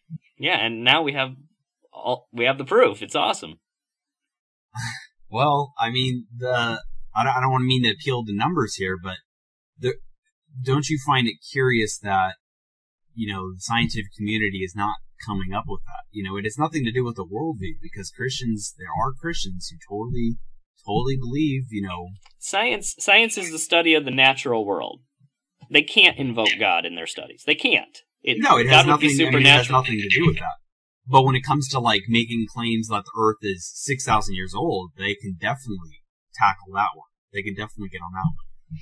Right, and I understand why they come to their numbers. Makes sense. Well, I mean, it probably makes sense because it is, in fact, the fact. It's the truth. That's why. No, because they believe that what they've measured for the last, say, 100 years, they can use that to judge the entire past. Well, I mean, there's multiple ways they figure out the age of the Earth, right? They don't just use like one. I mean, they use multiple things, and they all come to the same conclusion. They use starlight, they use geology, they use a number of things, And we would expect that they would all come to the same conclusion because they're all using the same assumption. No, come on. That's, They're all using uniformitarianism. Because if it's not true, right? If it's not true, like, let's just assume it's not true. Why are they coming to the same conclusion? Like, what, like they're assuming the same thing hypothetically, but like the evidence is still pointing. They've never observed the millions of years. They've never observed any of this, okay? But no one's observed a dinosaur die. How do they know dinosaurs died? They've never observed any of this thing, so what they're doing is they're taking the stuff they have observed for the last 100 to 200 years, and they're saying, okay, this is the rate at which this occurs. Okay, we know it's the rate it occurs. It never changes. But there's where they went wrong. They said it never changes. How do they know? Well, it depends on whatever they're talking about, because that's not necessarily true. I mean, the whole planet's formation is nothing but change. It's constantly changing, just incredibly, slow rate. I know there's examples that are different, because, I said that before. I know there's examples that are different. But for the main point, the reason they all come to the same conclusion is because they have agreed that extrapolation, basically, is your principle. Look at the way it forms today, and that's the way it's always formed. I think it's a lot more complicated than that. I think it's light years more complicated than that. I mean, that is how you could boil it down, though. That's the basic, you boil it down to that's maybe like for a couple thousand years at best. The Earth changes way too much. If you're going to talk about billions of years, you have to have incredible model to form that idea. You can't just go, oh, it's just the same here and here. You can't, no scientist would say, oh, the Earth has always looked like this. Like, it's not like that, Right. No, I know it's a little more complicated than I'm making it, but it's the same principle. It's like, take radiometric dating. Okay, we know that it decays at a certain rate. We know it. It's set. It doesn't change. We've never observed it change. Let's put it that way. And that's why we accept that. Yeah, that's why we accept it. So then we take that and we extrapolate out to find the date of the rock or whatever it is. But it's still extrapolation. It's still saying that rate has never changed. Well, how do you know that the flood didn't have some effect on that rate? How do you know that the fall didn't have some effect on that rate? How do you know that rate? That's assuming there is, no one's going, hey, if creationism is true, it can't. I mean, if it is true, it is true. Basically, no one finds evidence of a global flood. That's the thing. All the evidence in the geology textbooks is evidence for a global flood. No, that's assuming they're just saying the answer. They're saying it happened over millions and millions of years. We're saying it happened over one main year and then the decades following. We're saying it happened quickly. They're saying it happened slowly. That's the only difference. But that's starting with the answer before coming to the conclusion. Like, if I believed in Star Wars, okay, and on Tatooine, Luke's got that planet with 2 suns, right? Well, scientists actually have recently discovered a couple planets that are actually like that. They have 2 suns. Hey, look, Star Wars is true. Yep. That's sort of the same idea. You already presume the answer, and then you go, look, these things confirm what I already know. Science works the other way around. It actually really does. Honestly, you would be scrutinized. If you were assuming things before evidence in science, you would be scrutinized. You'd be laughed out of the room. It's embarrassing. Here's an example of what you just said towards, my position, but in the scientific world. Okay, so they found dinosaurs with soft tissue in them still. And now the creationists jumped all over it.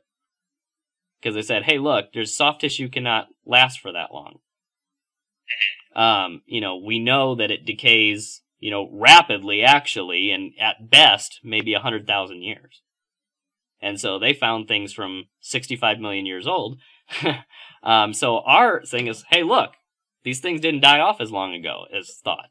And I said, well, no, we'll just find the mechanism, that did it. And then a couple years later, they came out with a study that says, hey, look, iron. We found that there's iron in there, and iron has preserved it for longer. Well, that's great. But what they didn't mention in those articles is the iron only made it last for, I think,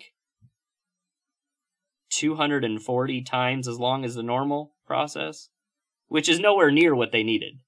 Nowhere near what they needed to get to 65 million years. And now they found soft tissue in something 550 million years old.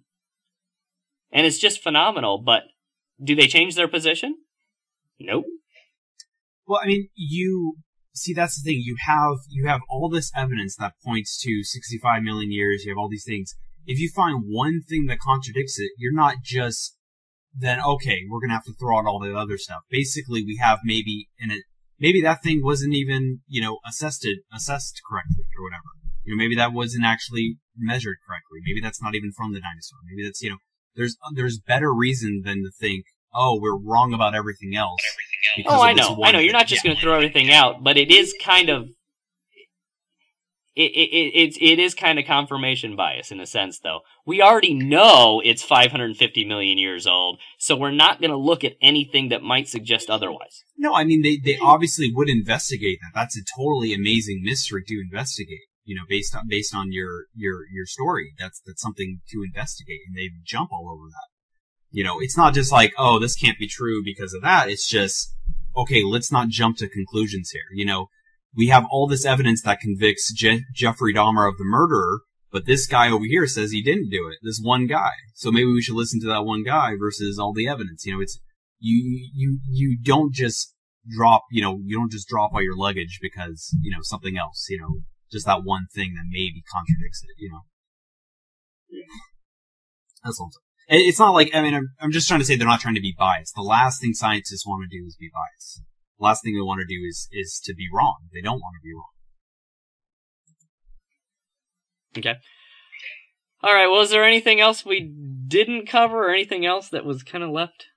I have one more question for you, but yeah, I would definitely want to do this again and save it for another time if I had anything. Maybe we could talk morality or something if we do this again.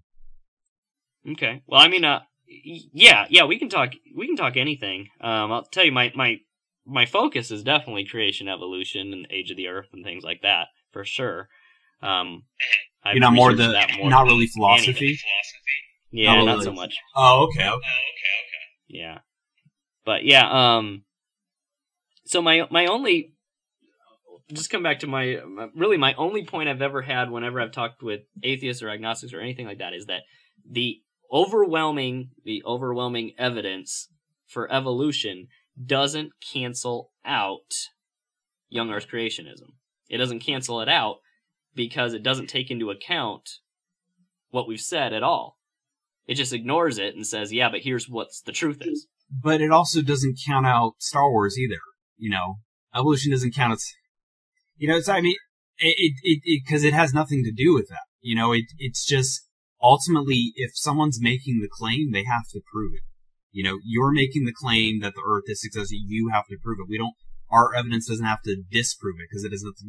We're not in the business of that. Well, and I've given several things today. I don't think there's any way to prove anything about that ancient of a past. I think that's a fallacy right there. You can't just do it. You can't do it at all. Well, we can't know 100% for sure this is how it went, but based on the evidence, this is the kind of model we have made. Based on the evidence, this is the kind of model we have made. And so far, every single science has lined up with it and confirmed it. Not just evolution. It's not interpretation. It's not like a Bible passage. We're not. This is science. The last thing you do with science is get whatever you kind of think about something. You go based on the evidence. That's what it's all about. No, I know. Naturally speaking, when you take naturalism and you take uniformitarianism, the conclusions are valid. I've never said they're not valid. I'm just saying maybe they're not true. But if you're gonna say the Earth would have been different or something, you gotta provide evidence for that. Ultimately. That's what it is. No, I understand your point, but you ultimately have to provide evidence for it. Oh. Which I've said, because of the same thing with the geology, with the Grand Canyon and all those things, the rock layers. Anything that they've said is evidence for long times, and I've said is evidence for short time. It's just reinterpreted. You interpret it through how you think about the world. I think about the world through supernaturalism and through catastrophism. You think of the world through more naturalistic assumptions and through more uniformitarian assumptions. We both have two assumptions about the world that we can't prove. You can't prove those two, and I can't prove my two. The only one we can both agree on is natural selection. It's observable. We've seen it. We've seen it in action. We both know about it. Yeah, but I mean, if both of them are not in equal terms, though, because I could believe in Star Wars, and I go, well, they just interpreted that there weren't aliens, and I interpret that Egypt was Tatooine, and they see pyramids. Well, that's just their interpretation, So we have two different worldviews here. We have the Star Wars worldview, which Tatooine was in Egypt. There's no evidence for it there, but it was there. And then you have the scientists who say, no, Egypt was just Egypt and there's no aliens. They're not the same thing. What you keep saying is that there's no evidence for my position.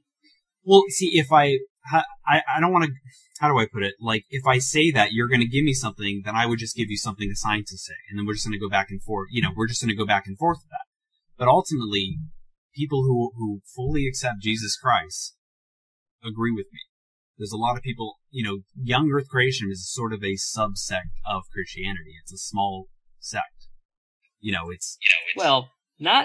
I don't know if that's exactly true. The latest Gallup poll. It's probably growing, unfortunately, but to me, it's a new thing. It's not the majority of Christianity. It's not. Yeah, but if the Gallup poll said 46% believe the Earth is 10,000 years old or less, Americans, right? Yeah. If 46% say that, I don't think that's a small subset. Well, no, I think it might be. I know where you're getting your numbers. It might be the 46s that God. I don't know, like God did evolution or something like that. I don't know. No, I know the numbers are high though. I know the numbers are high in America. But then again, we're not exactly the most educated country.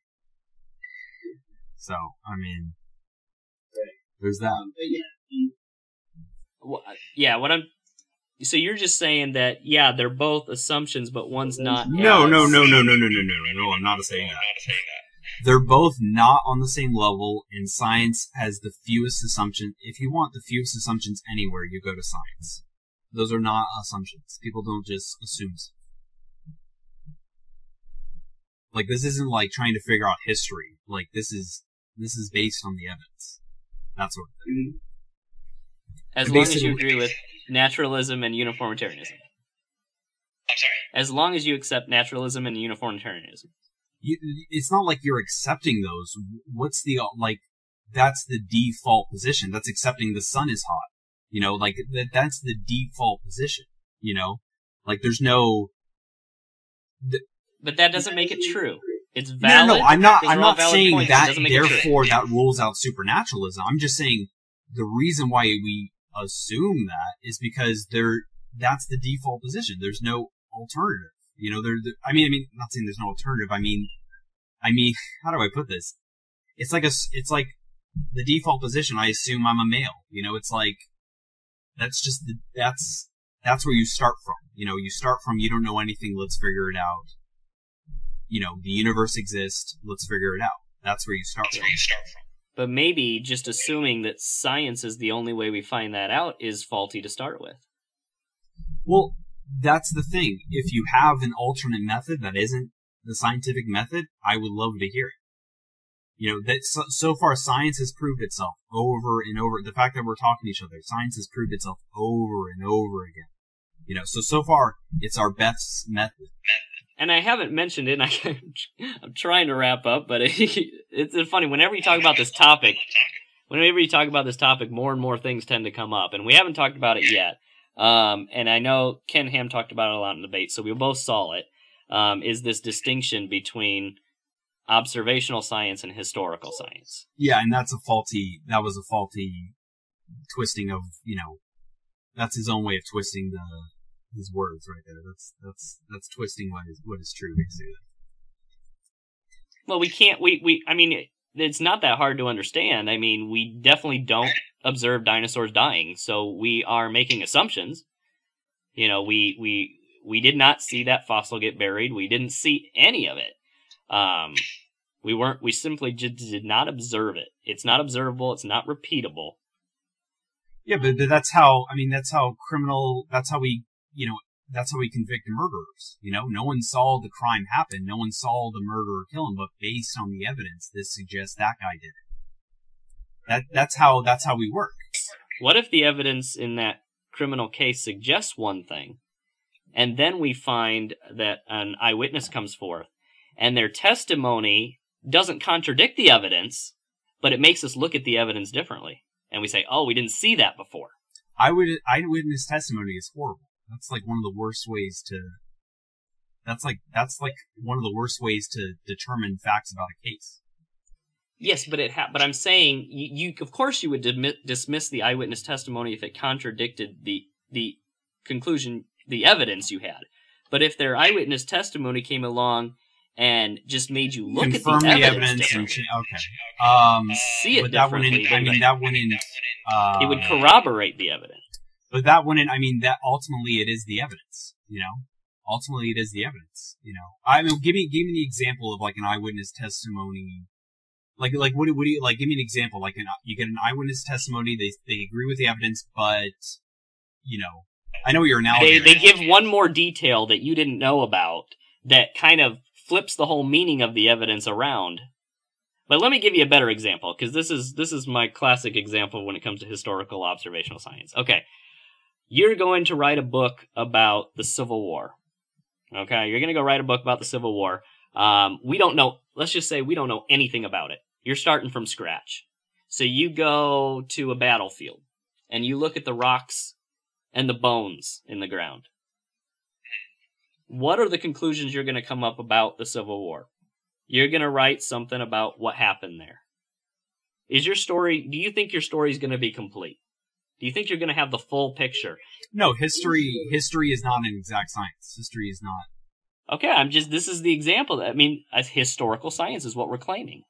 We're claiming that this is historical science. You're going and looking at the rocks and the bones, and you're coming up with a story that's valid. It makes sense given your rocks and your bones that you looked at. We're looking at the rocks and the bones, and then we're looking at the eyewitness testimony, and we're adding it to it and coming up with a different story. But how do you know the eyewitness testimony is reliable? That's a good question. Ultimately, you have to go by the evidence either way. You know, if I go on the battlefield, okay, and I find that there was a battle here, and I got an eyewitness testimony from a guy from the South, who wrote during that time, and he goes, yeah, there was no battlefield, you know, or the South won, or something like that. I'm going to go by what the evidence tells me before I'm going to trust that guy, you know. And if his testimony lines up with the evidence, then okay, great. So you're only going to accept his testimony if it lines up with your conclusions about the evidence. It's not my conclusion, though. The evidence is that there was a battle there, this North won, etc. You didn't add your personal interpretation into that evidence at all. No. You sure? I'm pretty sure. Okay. I'll give you an example. Give me an example. Give me something. Well, no, that's really my only example there. I think you added your own interpretation onto those rocks and those bones, and I think that they were reinterpreted by the eyewitness testimony. Okay, how about this? This would be a better example. Basically, you would say there's a global flood. Okay.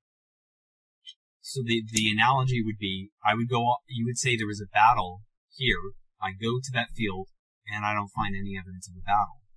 that you would still want me to accept that, and if I don't accept it, well, that's just my interpretation of it. You know, it was an invisible battle, it was a ghost battle, or whatever.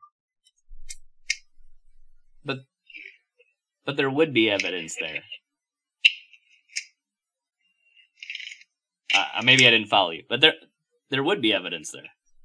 Well, I mean, scientific community-wise, there is no evidence for a global flood. Basically. It's all the evidence that's in the books. It's all of it. Polarized plate tectonics.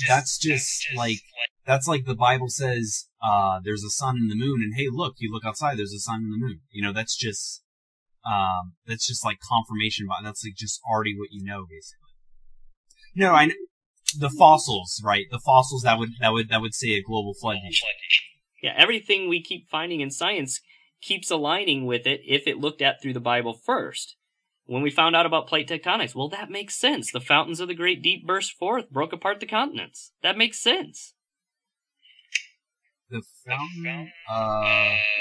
Maybe you're not aware. In the Noah story, it's not just rain from above.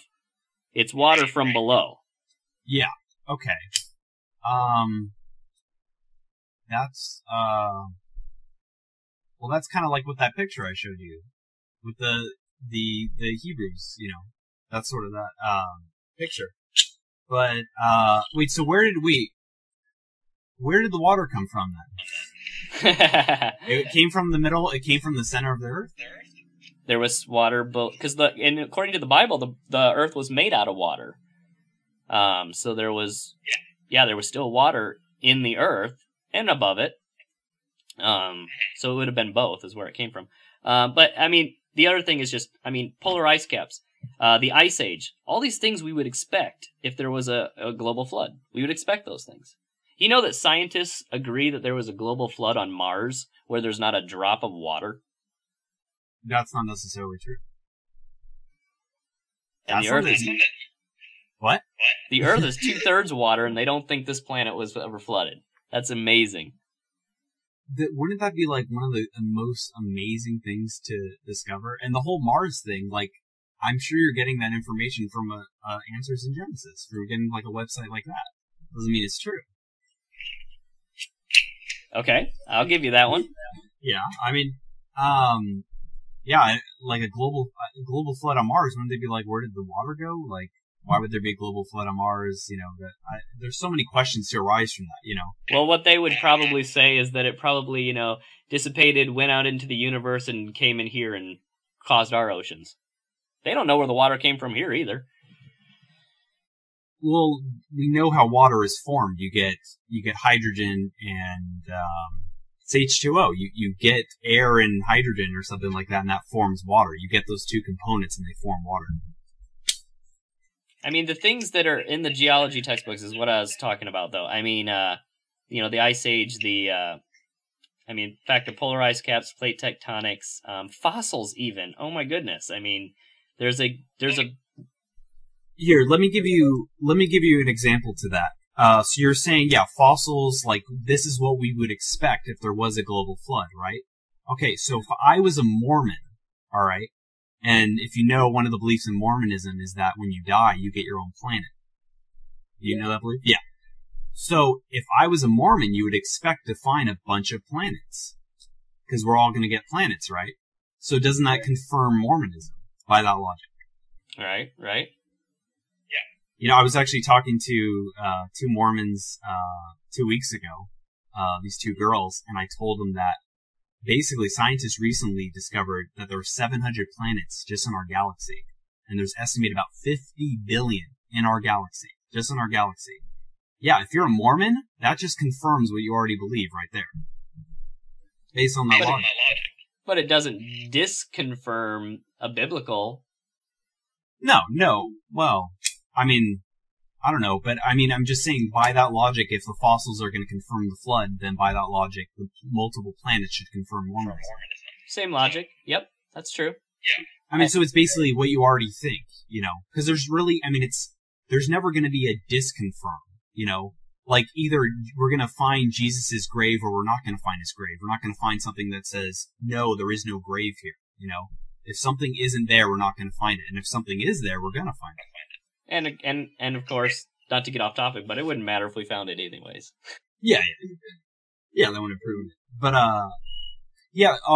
that actually was what I was going to ask you. Why do you think there's so many planets? What's the point of that? Because God's a creator. Yeah, but I mean, I get that, but what's like, why so many planets? I don't know. I mean, the Bible, I believe, is the history book of our planet. It doesn't mean that cancels out that there's other stuff out there. I don't think that cancels that out. Yeah, but I mean, like, what are they? I mean, when the world ends and Revelation happens and we new heaven and new earth, do we all get to go to other planets, or do we just hang out here? Who knows? Don't know.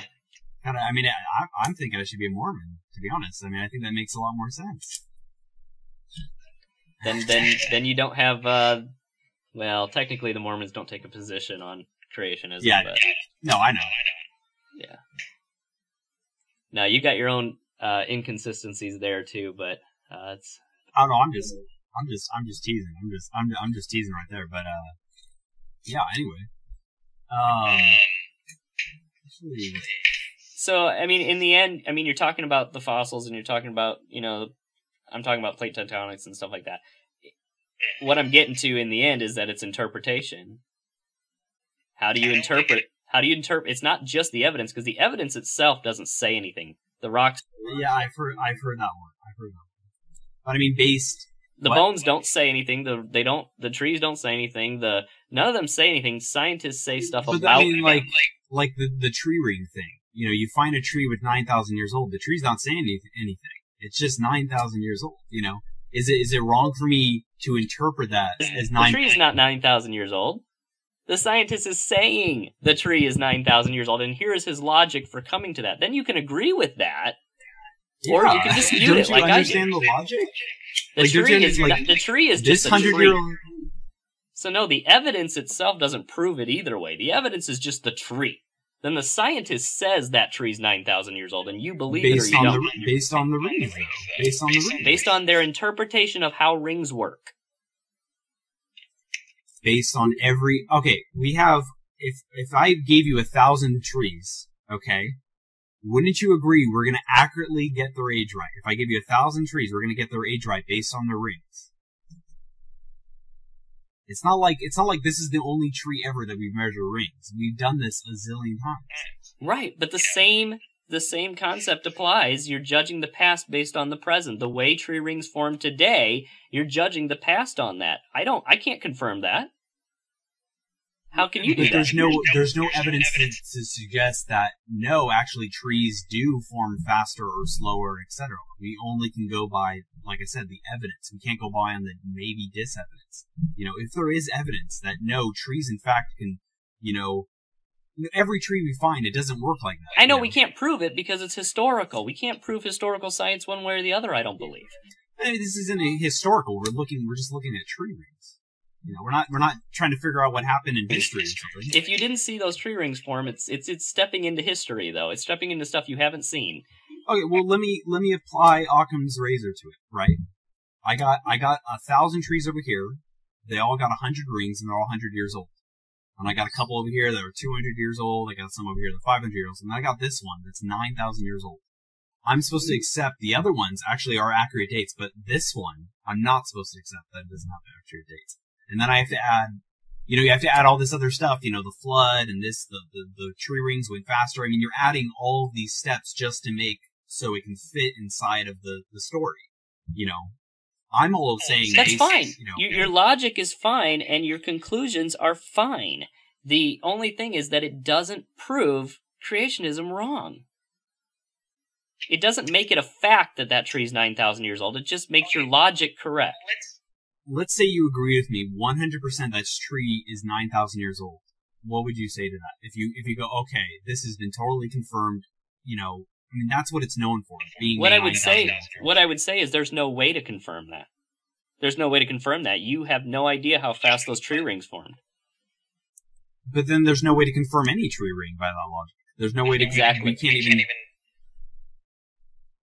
But that's science. I don't know. Like obviously science doesn't claim absolute truth, but that there's no, the tree has 9,000 years on it. I don't know. I don't know how else to interpret that. You know? Mm-hmm. It has 9,000 rings on it. I agree with you that it has 9,000 rings. I just can't agree on how quickly they formed because I don't know, but you seem to know how quickly they formed. But like, even if you're gonna go there, like I said, even if like, okay, maybe some of them, maybe 2 win a year or something, 2 formed a year or something, you still have a lot of room for error. Basically, like if the world is 6,000 years old, okay, this is a 3,000-year-old extra. So you have 3,000 years of wiggle room. Some rings can grow faster, some can grow slower. You have a lot of wiggle room there. And if you're gonna go, hey, that one could have just formed really fast, right? So it got those extra rings, then I can easily say, no, it actually went slow, and the tree is really 18,000 years old. I can sway it any way. But ultimately, when we look at it, it's still 9,000 years old. We only can go by that until we have alternate, evidence. What you're kind of saying is that there's no evidence of anything that could speed up those tree rings, right? Yeah. Unless there's something I don't know about how tree rings actually can speed up in certain seasons or whatever. Yeah, well, we do know that they can a little bit. Yeah, but I mean, that's why it's 3,000 years of wiggle room. You have 3,000 years of wiggle room right there. Yeah, yeah.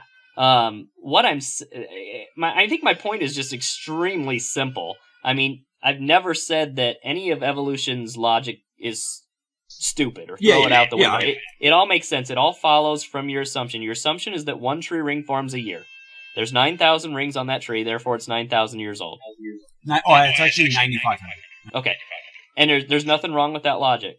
Nothing wrong. It's just saying it doesn't make it true. But it's most likely the best answer. I mean, it's most likely true. Like, that's the best answer we have so far. It's likely true if tree rings form one a year for 9,500 years. Yes. I can't confirm that, though. I can't confirm that they formed for one a year for 9,500 years. I can't confirm that part. But I mean, like, if it was... That's the faith part. That's the faith part. It's... Come on. It's a little more than faith. It's a little more than... I think it's... You have faith that tree rings have formed one a year for 9,500 years. You have faith in that. It's saying, like, I have faith that this tree in my backyard is 5 years old because of his 5 rings. Right. You certainly did not observe the tree growing for 9,500 years, so you have faith that those tree rings are telling you what... But I didn't observe the dinosaurs die, but I still know the dinosaurs die. I didn't see the murderer commit the murder, but I know, based on the evidence, that guy's the murderer. We have to go by the evidence. We don't go by, we have to see the whole entire, process. I'm not saying we have to say it, I'm just saying it doesn't prove it true. But you have to, would you agree it's probably the best explanation right now is that it is the best explanation. It requires if you the accept fewest assumptions, and it has the most evidence that it's just 95,000 years old. The fewest assumptions. Or 9,500. But you do agree that it has assumptions. No. One tree ring a year is not an assumption. If there is one, if there is any assumption, the one is that for some reason I'm dumb to think that tree rings just grow one a year, because 10,000 years is not that long on a geological scale. That is not long at all. Not much happens in that realm. Not much happens to change tree rings. Not much happens. You're doing confirmation bias right there. You're but saying based on every other scientist in the world is going to agree with me on that one. I understand, but that's confirmation bias. You're saying not that much happens in 10,000 years based on the history I know of geology. You can't prove that history of geology, though. But then, how do you even have the word geology? How do you even know that word? How do you know that word geology? Because it's a proven science. It's a well-known science. The fact that you can even say it is the fact that you know it. That's the consensus. That's what everybody has come to. Well, technically, I've heard that science doesn't prove things. They prove things incorrect. Sure. So technically, I mean, if you want to be technical about it. But no, I mean, the point is extremely simple. You didn't see the tree rings form, therefore you have faith that the tree rings form at one a year. And if they do, then it's 9,500 years, yes. So, but mine would require the least assumptions. It has the evidence. So wouldn't mine be most likely true based on that? How is your assumption of uniformitarianism any different than my assumption of catastrophism? Because it actually suggests a bunch of things. If you say the Earth was created in 6 days, that opens up a whole door of this, this, and this, and this. My tree doesn't say anything about whether God exists or evolution or anything about that. It just says this tree is 9,000 years old. The scientist says that. What? The tree doesn't say that. The scientist says that. Well, I mean, come on. There's eventually a point you have to get your foot off the ground. You know, can you trust your senses? Eventually, you got to get your foot off the ground and go, okay, this says this says this, and this says this. So I'm just gonna assume that this says this as well. I mean, it all it very confirms each other. The point is, prove your uniformitarianism, and you've got a point. You can't prove it. I can't prove mine. I'm not suggesting that I can. We're in the same boat. It's the best. We're not on equal grounds. You do agree with that, right? We're not on the same level with that. We can't prove. Neither you or I can prove our assumption. No, do you agree? Okay, let's say I had 5 things to convict the killer, and you only had 1 thing to set him free. Is that the kind of situation we're in here? Basically, I have better reasons to think that the tree is 9,000 years old, and you don't. No, we have the same evidence. We're interpreting it different based on our assumptions. So you think we're on equal footing with that on the tree? Yeah. But mine requires the least amount of assumptions and has the most evidence to support it. All right, what's your assumption? My only assumption is that, for some reason, I think tree rings happen once every year. Mm-hmm. Why do you believe that? Based on the fact that we even know how tree rings work. That's just based on that fact. Mm-hmm. Makes sense. No one's arguing that tree rings happen once a year. No one's debating that. That's everybody agrees on that, and that's the whole thing. All right. Well, I think we understand where we're at. We should do. We definitely should do this again sometime. Yeah. You're just. I'm really floored about the creationism because the way you speak is just completely. That's Jesus. That's the Christian, right? You know. But I never hear it from these Answers in Genesis people. I never hear the Jesus stuff. You know, it's always about the Old Testament. You know, and I think that just misses the whole point. You know. Yeah, I know. I see where you come to that. I mean, their big thing, and I tried to explain it through the Jewish and Greek culture difference. Yeah. I know. I got you. Yeah. They feel that we live in this culture now that doesn't understand why we need a savior, and so if they can explain why we need a savior and defend that, then well, I mean, we're just sinners. I mean, that's just it. We're sinners either way. Whether Adam and Eve ate the fruit, we're still sinners, you know. And Jesus needs to save us from our sins. Well, then, that's not going to work. I don't think it does. I think it's fine.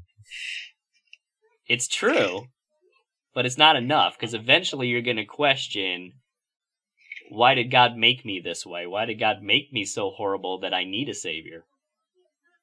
Well, it's not that he made you. He made you with free will, right? So you're making your choices to be sinful. That sort of thing. To me, that's just, the Garden of Eden is just really, that's just the origin story, you know, that doesn't matter, really. I mean, that doesn't, you can still explain it. Sorry, I gotta wrap it up. I'm being called away. All right, well. Yeah, I definitely want to do, maybe like morality and, annihilationism next, because I've found some interesting things about maybe hell is not actually eternal and that sort of thing. That's what I'm interested in. But I don't know if that's your field, but yeah, definitely. I may not be the expert in that area, but yeah, we can talk. Oh yeah, about you're not really. I mean, you're not really in the philosophical area. Okay, but yeah, we'll see. But yeah, this was really great, and you're a totally nice guy. I love the chat. It was great. No problem. We'll do it again. All right. All right. All right. Thanks. Thank you. See you.